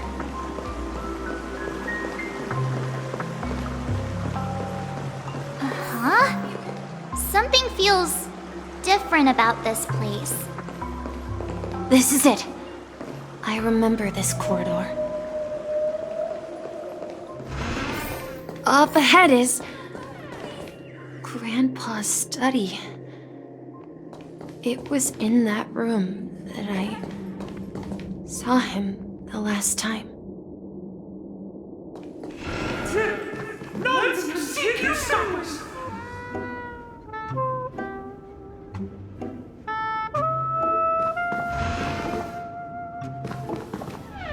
The atmosphere in this room feels totally different. Misha! You finally come! Clocky! You're here! Yeah. This is the room where we first met each other. Are those books on the bookshelf logbooks left behind by that seafarer? Yeah. Whenever he came back, he placed a logbook on the bookshelf in his room. They contain records of his expeditions to every corner of the world. He described our world as a fountain. At some point, the sea started to gradually swallow up the land where people lived. To ensure that everyone had land to settle on, he had to continue exploring the sea and search for the source of the rising seawater. On that day, he called me to his study, telling me that he was embarking on another journey. However, I could sense the gravity in his expression. It was the same look I had seen on my father's face before his final voyage. I asked him if I could go with him, but he said that my adventure lay elsewhere and told me to stay home and patiently await a certain sound at the door. What sound? He told me about a vast ocean in the sky. An ocean of stars. He spoke of a train that transports children with a desire to venture far away, traversing the sea of stars without ever stopping. He said that he knew the crew on the train, and that he had asked them to take me along. He said the journey I had always dreamed of would start there. A train? Could it be? It's the Astral Express. I remember now. Grandpa's friends are a group of nameless who came to this world to resolve a disaster caused by a star. Then, he gave his pocket watch to me. It was his cherished treasure, appearing in every one of his adventure tales. He explained that difficult times were ahead, but assured me that the watch would guide me. He said, as long as I kept moving forward, I'd eventually reach my desired destination. And then, it was as if I heard the distant sound of a train whistle echoing throughout the room. Exactly, Misha! And then we followed that whistle, didn't we? Yeah. I think I can still find the way we took back then.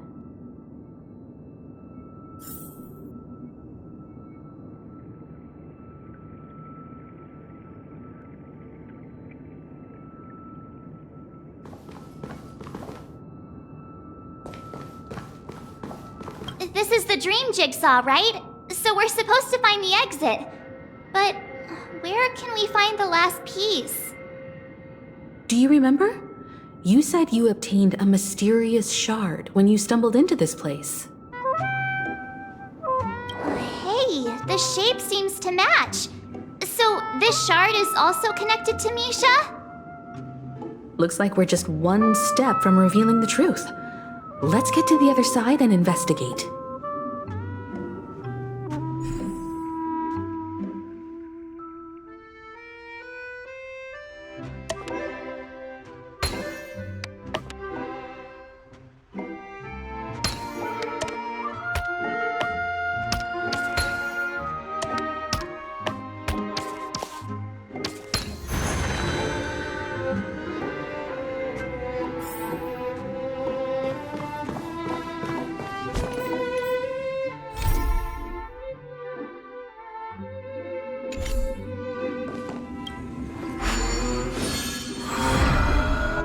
This is it.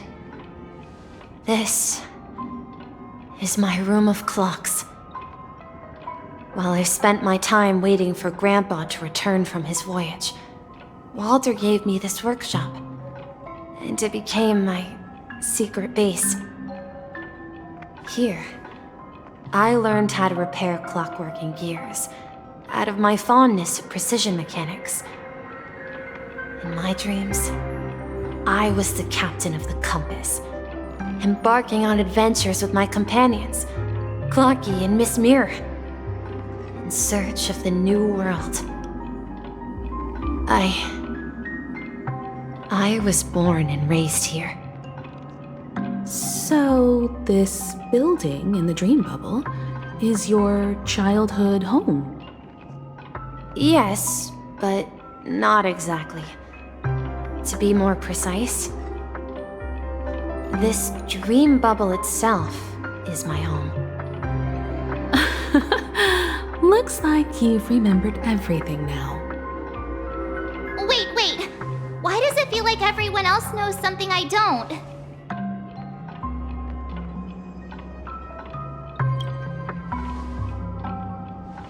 March, do you remember when she mentioned the clocky that only she could see? Yeah, the little guy here, right? But we all saw him in Dreamflux Reef, right? And Mr. Yang even greeted him. Looks like everyone on the Astral Express has a childlike spirit. The answer lies in the Astral Express. Her experience shows that neither Firefly nor Acheron can see this clocky. And when we were in Dreamflux Reef, you may have noticed that for some reason, nobody outside of the crew had ever talked with Clocky.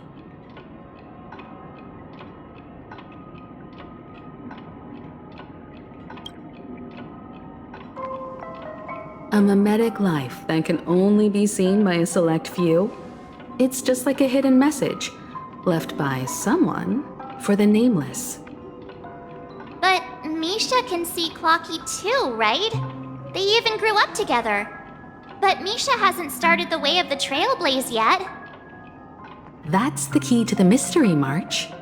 Now take a moment to recall. Have you ever seen anyone outside of the crew interact with Misha? Wait. No way! That's the answer, March 7th. This dream bubble is the place where I was born. And I'm a dweller in this dream. Just like a memory zone meme. I should have stayed here and waited for you. But when reality and memories merged, I unconsciously pushed open that door and left the bubble with Clocky. So it's not that the Watchmaker's dream bubble is empty, but rather the stuff inside ran away? And the whistle you heard, was the sound of the Express arriving at Penacony? That's one way to see it, but I believe there's a longer story behind all this. It's best for Misha himself to explain all the details. How about we start with your name? Now, should we call you Misha, or...? Thank you all for helping me rediscover my true self. Now, please allow me to reintroduce myself. I was born on Lushaka, in the Presmere system, adopted by seafarers Mikhail and Char. They gave me a treasure, a name that carried their hopes. Mikhail Char Legwork, or simply, Misha. If you prefer, you can call me by a more familiar name, the Watchmaker. So, you're the Watchmaker himself? Unfortunately, that legendary figure is no more. I am only a reflection of his life.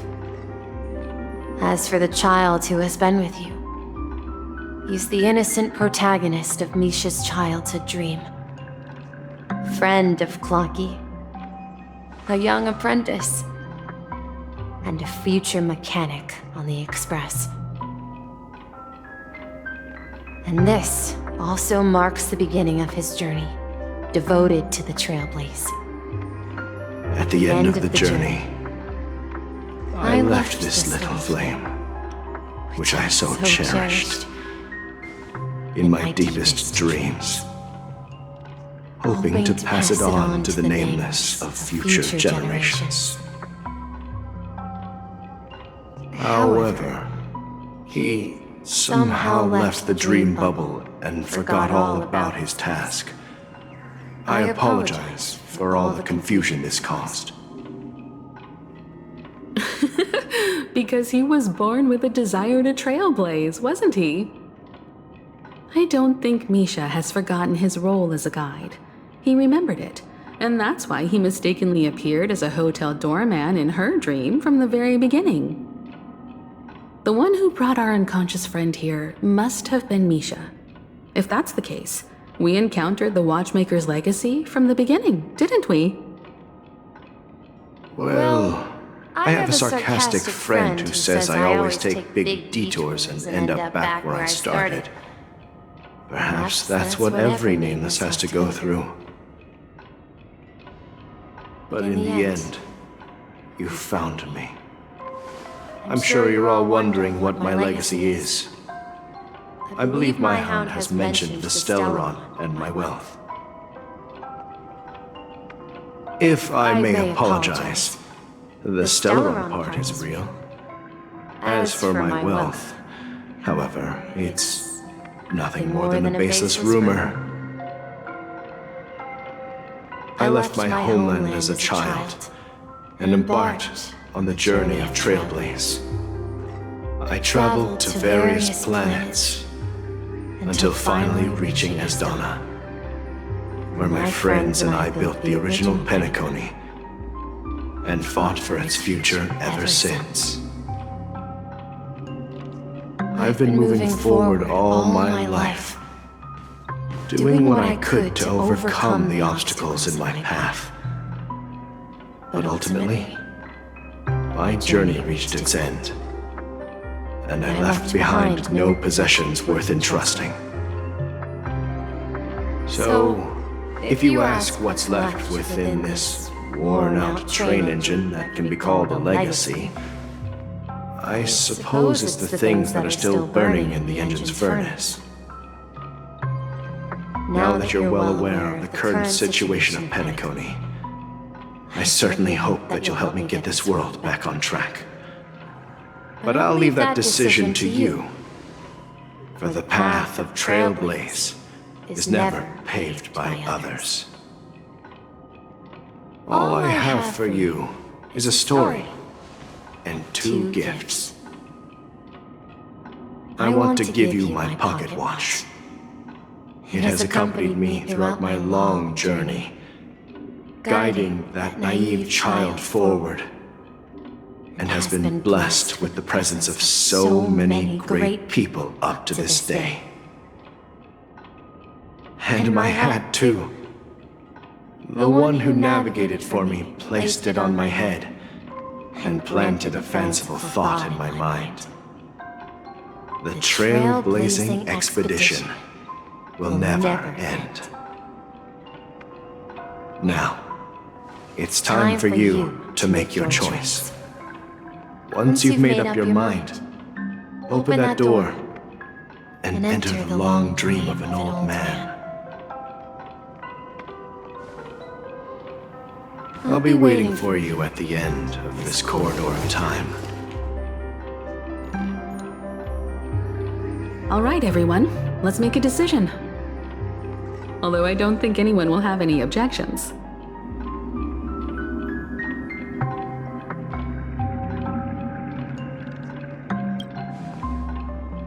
Of course. We've come this far.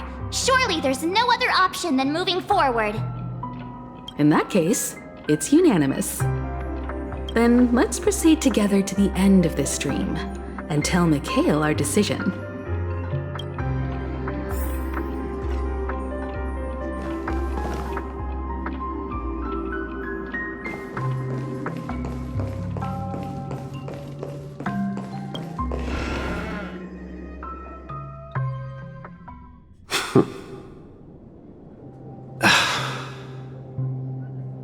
Mikhail, where are you going? Someone has to step up and save Lushaka. So why can't it be me, Misha? Please don't go. And if you must, please take me with you. Don't leave me alone. Even without me, you know how to proceed forward, brave Captain Misha. The compass is waiting for you. Haven't you always wanted to be a better adventurer than me? Now go, board that train and start your journey. Where are you going, Mikhail? I'm going to clean the floor in the parlor car. I've promised the conductor. Wait, first tell me, did you fix this watch? Yeah? I know what it looked like before. Its chain was broken, the back case torn, and the marks on the dial all worn out. How did you manage to fix it? Well, it's hard to explain, but I knew it could be fixed. It's the hands, Mr. Amundsen. Its hands were intact and pointing in the right direction, so I knew there would be a way to fix the rest.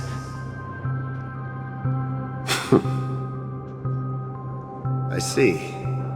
You'll work with me from now on. Haven't you always wanted to tinker with this train? You're its mechanic now. As for the conductor, I'll do the talking. But I only know how to fix watches. Don't worry. You've got what it takes. I'll teach you what you need to know. Where are you going, legwork? It's time to head to our next stop.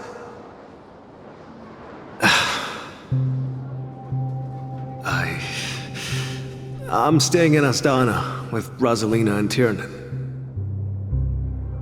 I see. This place reminds you of home. The people of Astana have only achieved a tiny victory and still have a long way to go towards true freedom. Hanunu needs us. Don't worry, not all journeys lead to the stars. Even if I leave the Express, our path of Trailblaze will continue. Yeah. I knew you wouldn't stay on the Express forever. Leave in peace, my friend. And, take this with you. This is Mr. Amundsen's hat. But why? When he departed, he said he would leave it to his best student. Well, I suppose the time has come. Farewell, legwork. Take care of Tiernan and Rosalina. And don't forget to write to us.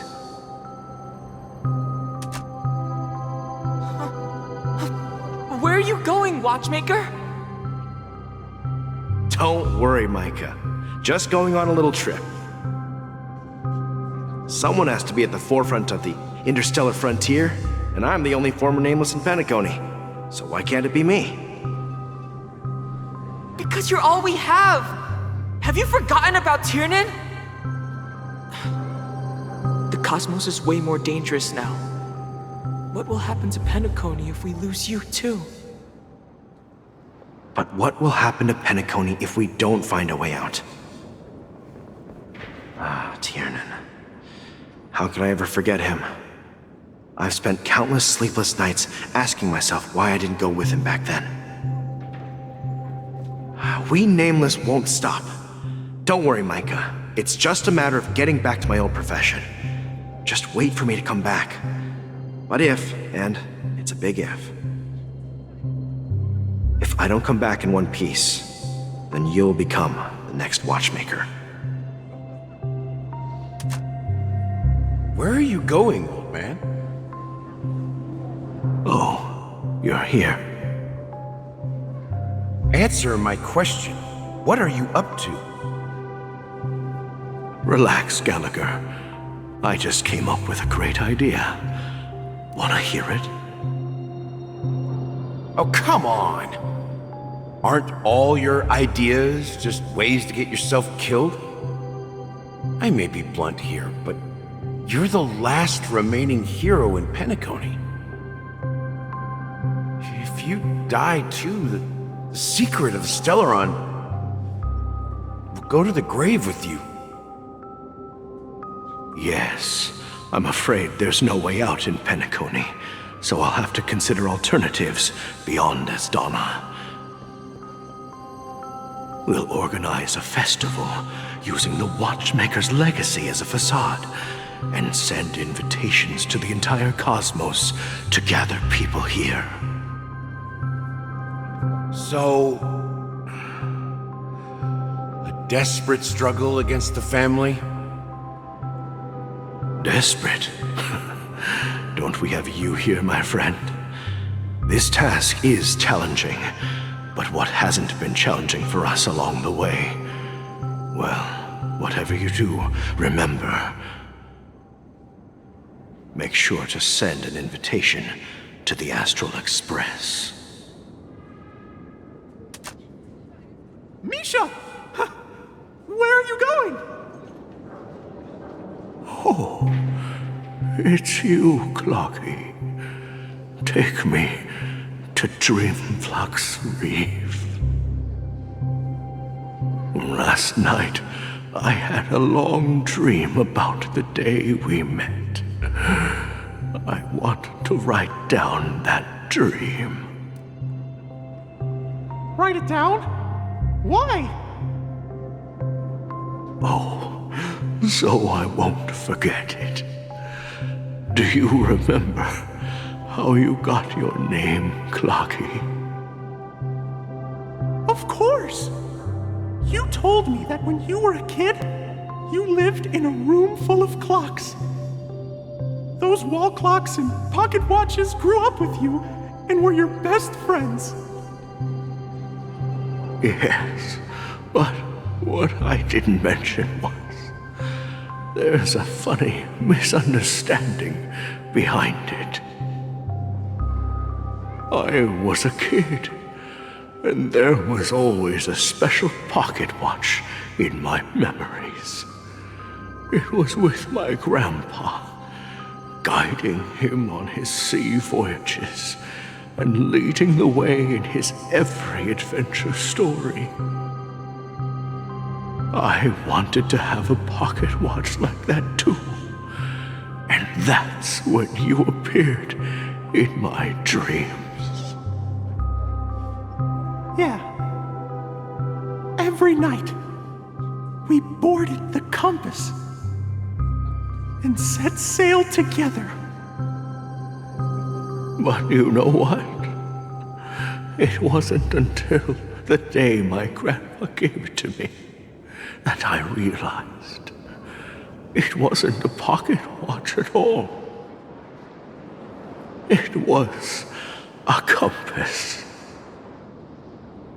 So, your name should have been Compassy. And the Watchmaker is just a nameless.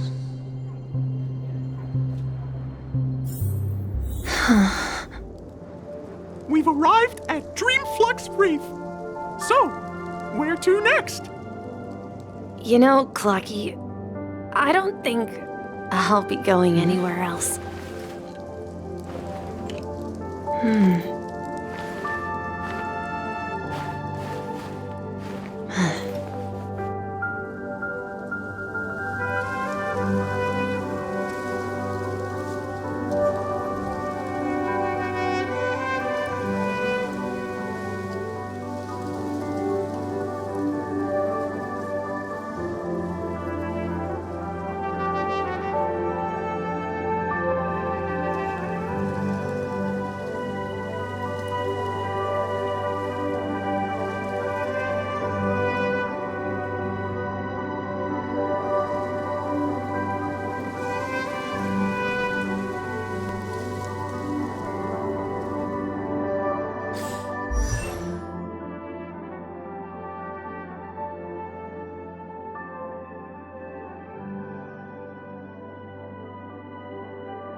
Cheese!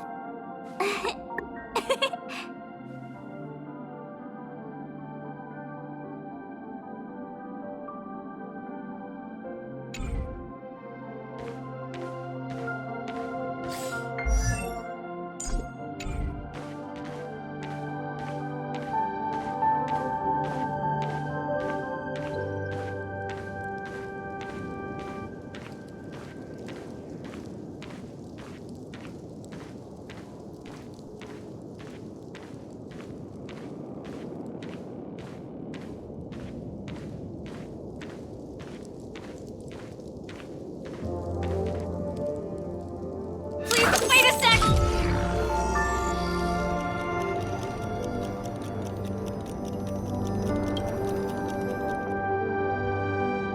I've traveled far enough, and it's time for a little break. Oh. So, we'll set out again. When you're rested? No, I'll stay here. And then, this is where it ends. This is... where it ends? What do you mean, Misha? You told me that the trailblazing expedition would never end. Yeah, that's what I said. So now, it's up to you to decide your next destination. My next destination? What's that supposed to be? I've been following you. Misha? You're acting weird today. If you're feeling down, we can just do what we usually do. With the clockwork. No, I'm not feeling down.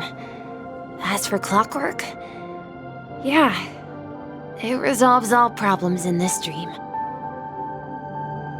So, do you know what clockwork actually is? I'm not quite sure. Well, everyone gets lost at times. They may hesitate and doubt which way to go. That happens in this dreamscape and beyond. But don't worry. Everyone goes through moments of uncertainty and hesitation. Eventually, they gather the courage to make bold decisions. Whether it's calming, joyful, angry, or sad, all they need is a little nudge to take that step toward where they truly belong. I'm leaving that little nudge with you, and I hope you'll share it with others. Such is the essence of clockwork, the will of the Trailblaze.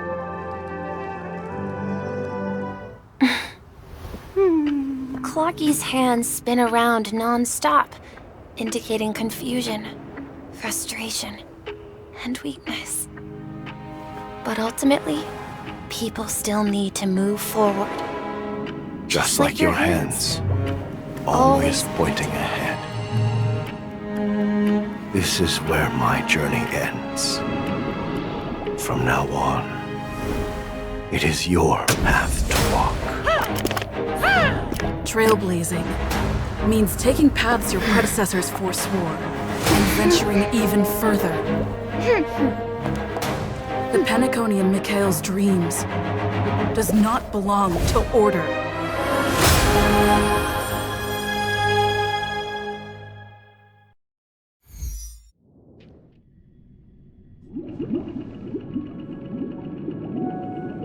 I can't believe that Eon would cast a glance at Penacony at a time like this. Is it because of the resonance from the legacy of the Trailblaze? Or perhaps the bond between you is so strong that it even impresses an Eon? Well, there might be another possibility. Perhaps they want to witness, on behalf of the fallen Eons, who will hold the future of Penacony. If that's the case, on behalf of the Dream Master of Penacony and the 107,336 members of the Oak family, I'm extending a formal invitation to all of you. I'm cordially inviting you all to the Penacony Grand Theater to participate in the upcoming Charmony Festival. And, of course, you won't be in the audience, but on center stage. Since the future of the Stellaron, Penacony, and even the entire cosmos is at stake, let's draw a conclusion there, in all fairness. If you truly believe in Akavili's path, then show me their courage and determination.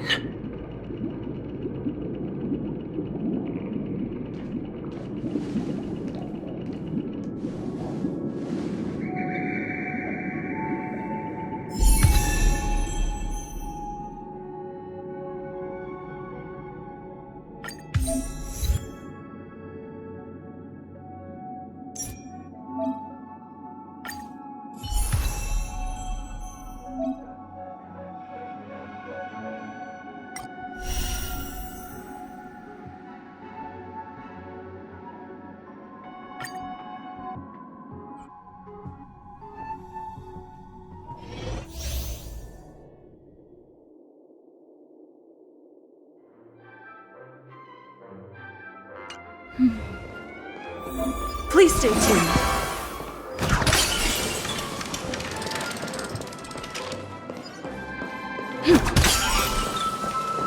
Please stay tuned.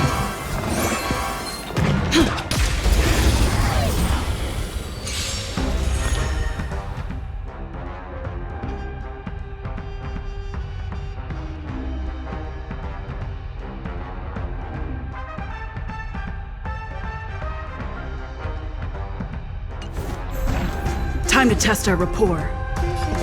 Let's improvise. Enemy targets detected. Ready for another?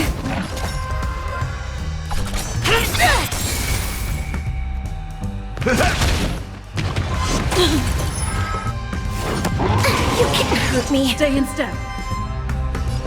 Dreams do come true. Commencing support. The mood is set just right. Let the show begin.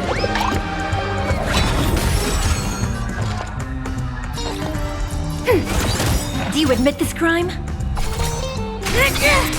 That's all you got? Take your positions.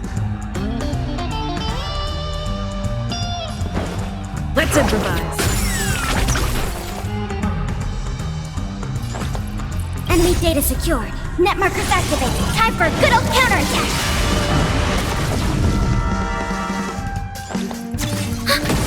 It's time. Step up, let's see ya! Stay in step. Nice like a good brew, my friends. Indulge yourselves! In the mood for another beating? It ain't over.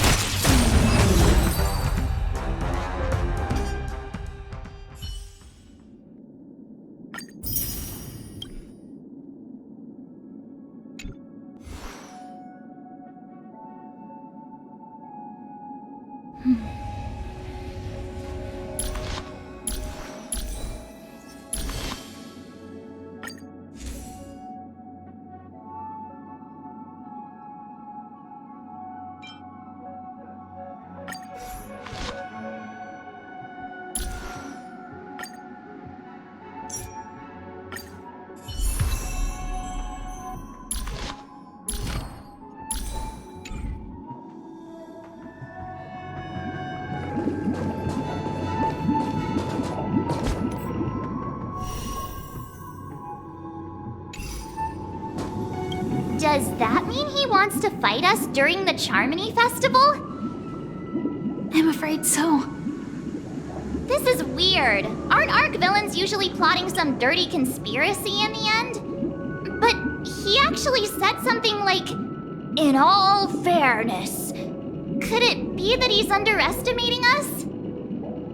Well, in my opinion, Sunday is deeply committed to his own philosophy and genuinely wants to prove that the Order is right. I sensed a strong conviction and a desire for dominance in him. Maybe he won't accept the outcome unless he wins fair and square. That's why he'll give it his all in the upcoming battle.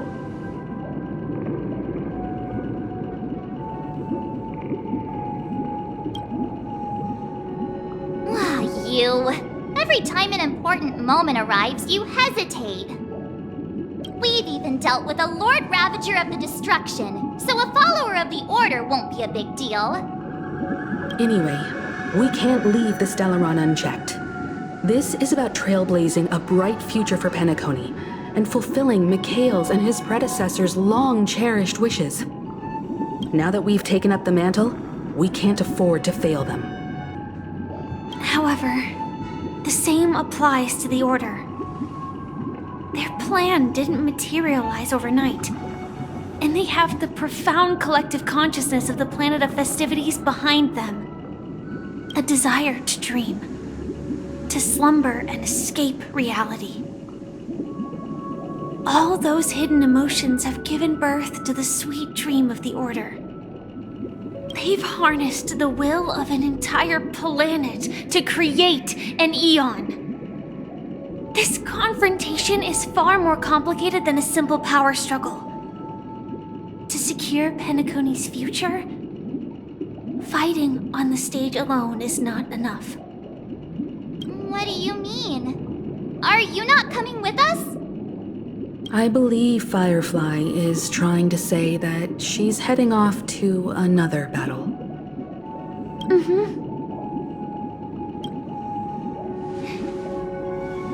Before I left, the Destiny Slave told me that this journey would bring unforgettable rewards. Even though the script he gave me only had a few lines, I couldn't ignore them.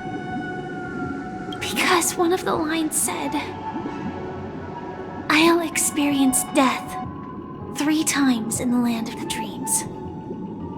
3 times? This can't be serious, right? The first time was a painful death when I was stabbed by the Blade of Dormancy, which led to all subsequent events. The script will always come true, but in a way that will only be revealed when that page is turned. So now I've understood the meaning of my second death. And I am prepared to face it.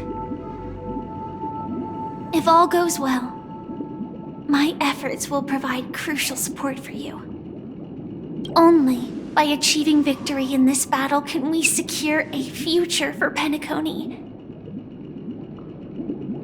And only then, my third and final death won't come true in the most terrible form. The most terrible form? Does that mean... The true death. Where everyone in Penacony loses themselves completely in the eternal sweet dream of the Order. We must do everything we can to prevent that. Have you made up your mind, Firefly? Yes. Otherwise, I wouldn't be here. Thank you again for your assistance for the Astral Express. May we meet again, in reality. Yeah. Farewell, everyone. May your trailblazing expedition never end.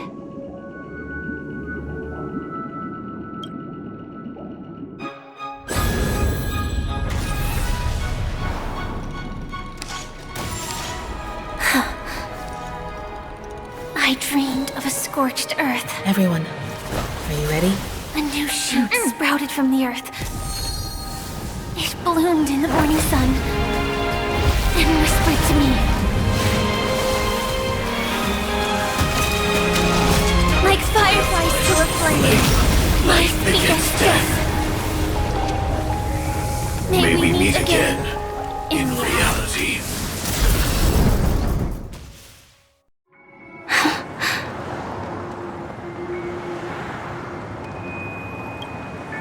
After today, Japella's name will disappear from cosmic history, and the Everflame Mansion will take its place. In the not-too-distant future, you'll receive an invitation. That's your next stop. Land of the Dreams. Penacony. I hope you find whatever you seek there. Be it answers or salvation. You mean my 3 deaths? Silverwolf told me about it. It's such a shame that it's not part of my script. While I want to live, I'm never afraid of death. The opposite of death is eternal life, and that's something I'll never desire. People die, and I am no exception. Death is like a script, a fate that cannot be defied. But that's exactly why we have to choose where we want to rest forever. Do you exist just to perish? Are you not the same, Blade? The end you desire is not one dictated by others. If I were to die now, I would only be a weapon. I believe I should die as a human. Though its definition escapes me, isn't this the answer that ordinary people look for their whole lives? A name that can be carved onto their tombstone. The tombstone that belongs to me once bore the inscription, Glamoth's Iron Cavalry. Then it changed to Stellaron Hunter. But one day, it will bear the name Firefly. And all the brilliance she showed at the end of her life.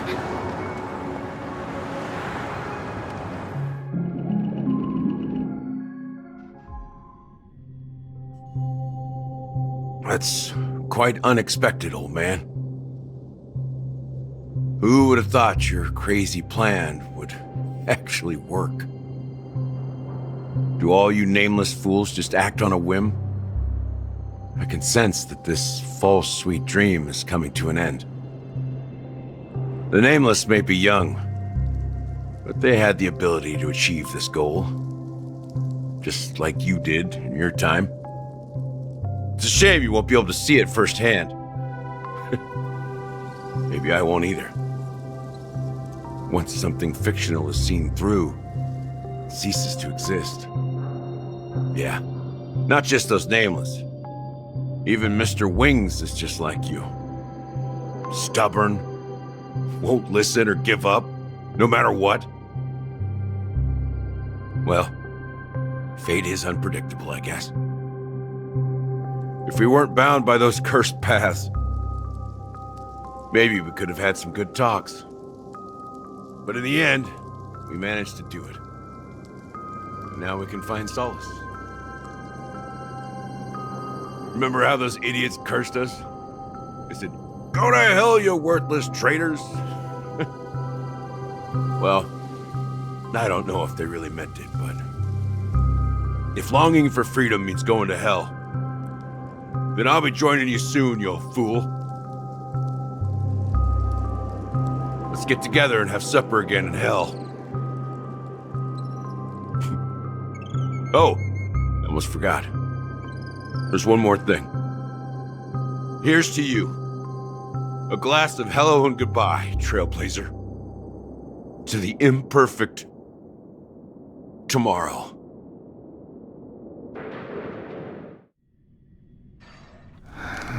It's warm here, isn't it?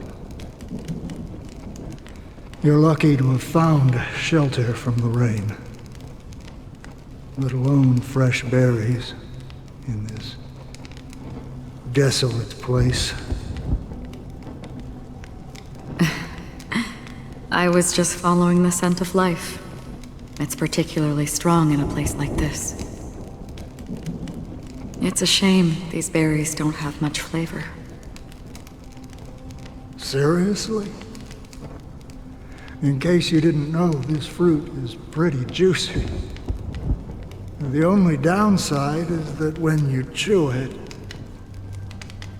it becomes extremely spicy.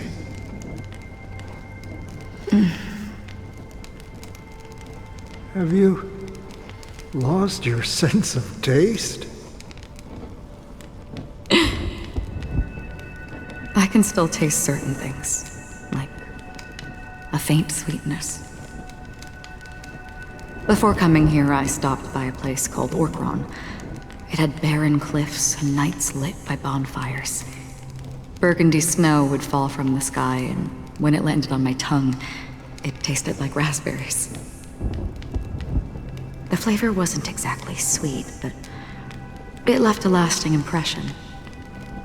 When I think back on my past, I realize that what's tying everything together isn't the big events, but rather these small yet unforgettable moments.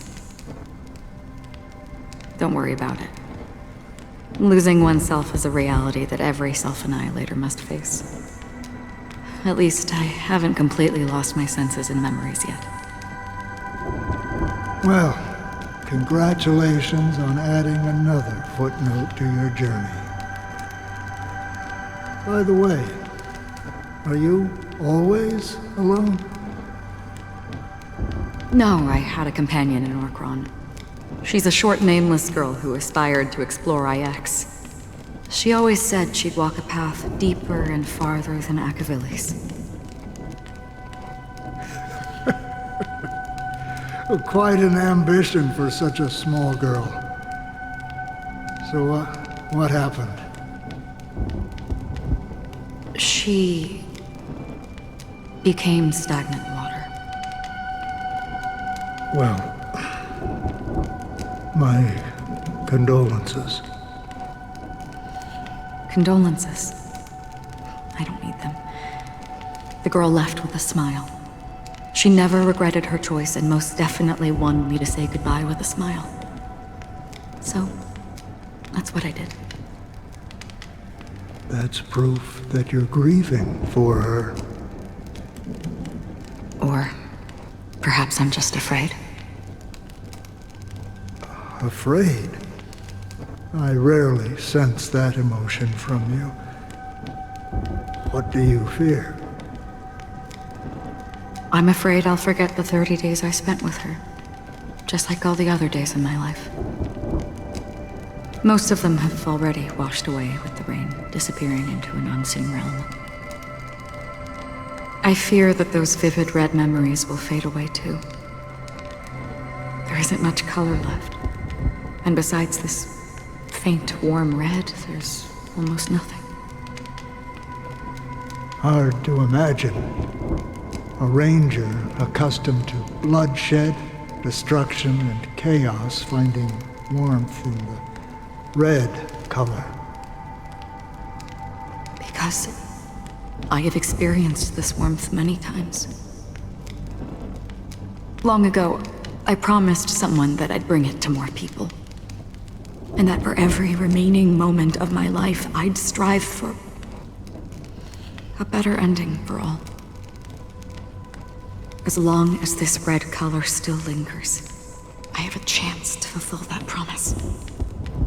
It represents a burning fire, a blooming flower, the berries in this cave, and life itself, fleeting yet still dazzling. In the end, it will lead me beyond the horizon of existence. And on the other side, I will cut off nihility.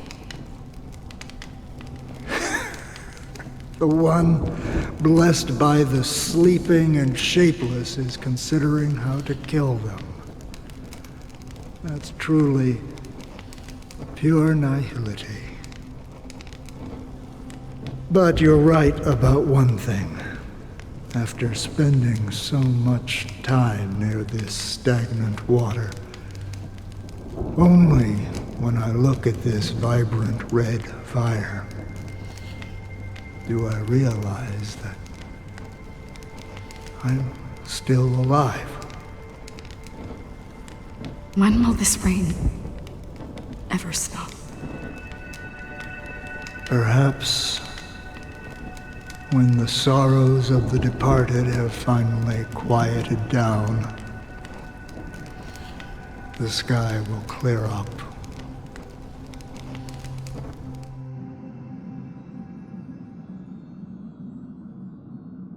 Have you heard of a planet named Biari Scamandros, Don Hung? It's one of the Paradise Kingdoms under the influence of the Harmony. A sought-after wonderland for the inhabitants of the Dardanu major and minor systems. Half an Amber Era ago, the family held an unprecedented festival there. And after that, everyone on the planet became part of the family.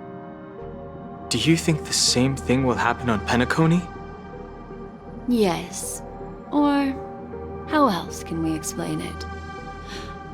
The family deliberately used the Watchmaker's invitation to keep all the Pathstriders here, but banished the Emanator of the Nihility. Because of the Nihility, I'm rarely affected by the power of other paths, but somehow I can unconsciously infiltrate them. Maybe that's the risk they're trying to avoid. I would disagree. Biari Scamandros is not part of the credit system or connected to the Silver Rail. It's nothing more than a remote civilization sheltered by the Harmony. But Penacony is different. If the family messes with Penacony, that would be like declaring war on almost half of the factions in the cosmos. They have no reason to do that. No, they don't. If they truly serve the Harmony, that is. What do you mean? The path in Penacony is impure. The Harmony here has impurities. Do you remember the Ancient Swarm disaster? Tazerond, the propagation, brought endless havoc to the universe, and it eventually evolved into a fierce battle among all eons. 2 paths lost their eons in that war, the propagation and the order. Coincidentally, their downfall is related to a certain eon. Shipe, the Harmony. Legend has it that they participated in the crusade against the Imperator Insectorum, and devoured Anna the Order for unknown reasons. Holy forgaroni. So you're saying that the two leaderless paths are working behind the scenes? But I don't see any descendants of the propagation in Penacony. Could it be that the remnants of Beyond the Sky Choir are hiding within the family, trying to resurrect a fallen eon? I can't say for sure, but they're definitely planning something for the Charmony Festival. This is getting way too complicated. Is this why you want us to leave Astana right away? Are you giving up? The Charmony Festival will start soon. There's one thing that I need to confirm no matter what. A warp jump is the best way to do so. Time is running out. I have another plan.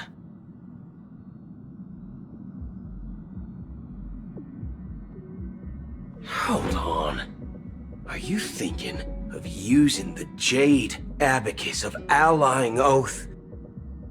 Exactly. The assistance from the Lawfu Cloud Knights would be enough. Think it over carefully. You can only use that once in your lifetime. I have considered it thoroughly. My companions are... they're also once-in-a-lifetime treasures.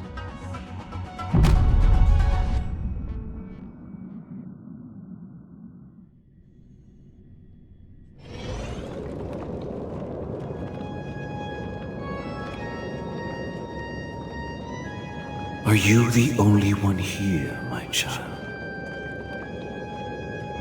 The Nameless is quite the diplomat. Our secrets have spread like wildfire within the family.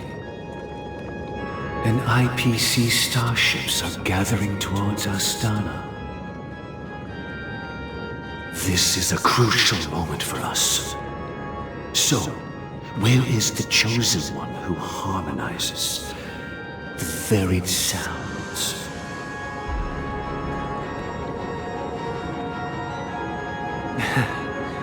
What do you mean, Master? I'm right here in front of you, aren't I?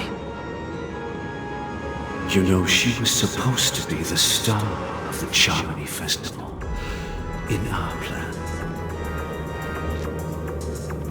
But the plan has changed. As her brother, I know she doesn't want to sing for the Order, so I'll take her place. You've always been wise beyond your years. I'm sure you understand the consequences of your choice.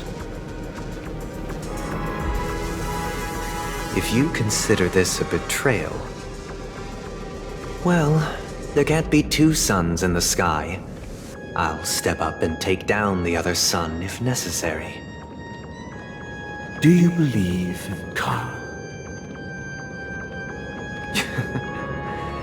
If karma exists, then everyone has their own karma.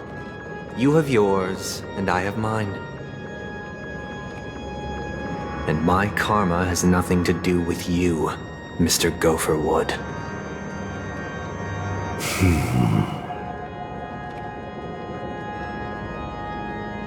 All right. Since you're willing to sacrifice yourself for her, I'll grant your wish. Well, the compromise came sooner than expected. Why? You and your sister were born as twins of the Order. And one of you is destined to follow this path to the end.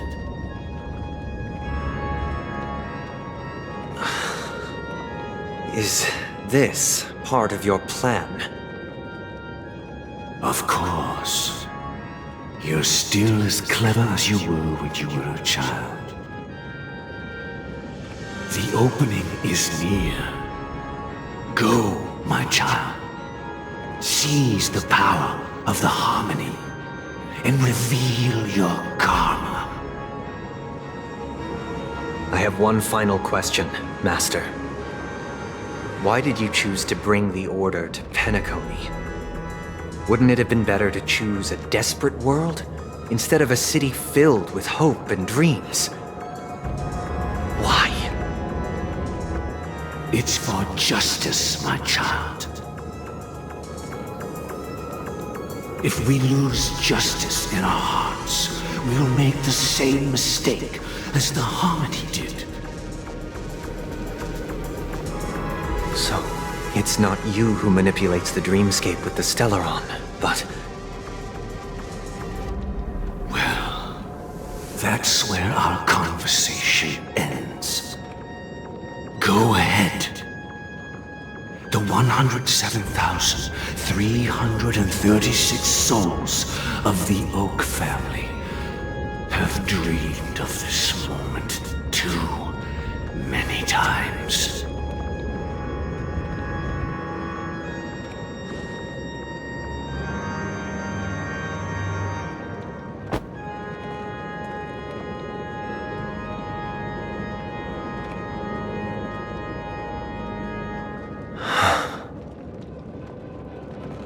I shall ascend to the heavens, becoming the scorching sun. Bathed in my light, my people shall flourish, while all evil shall be eradicated.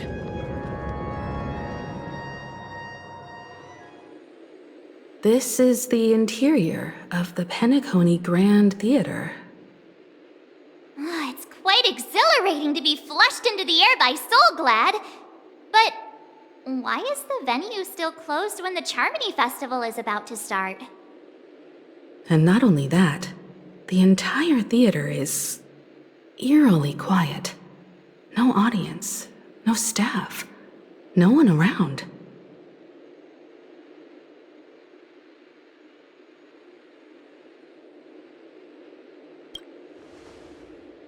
Yeah, I wonder how many tickets... Hey, that's not what we should be concerned about! Let's explore around. Be careful, everyone.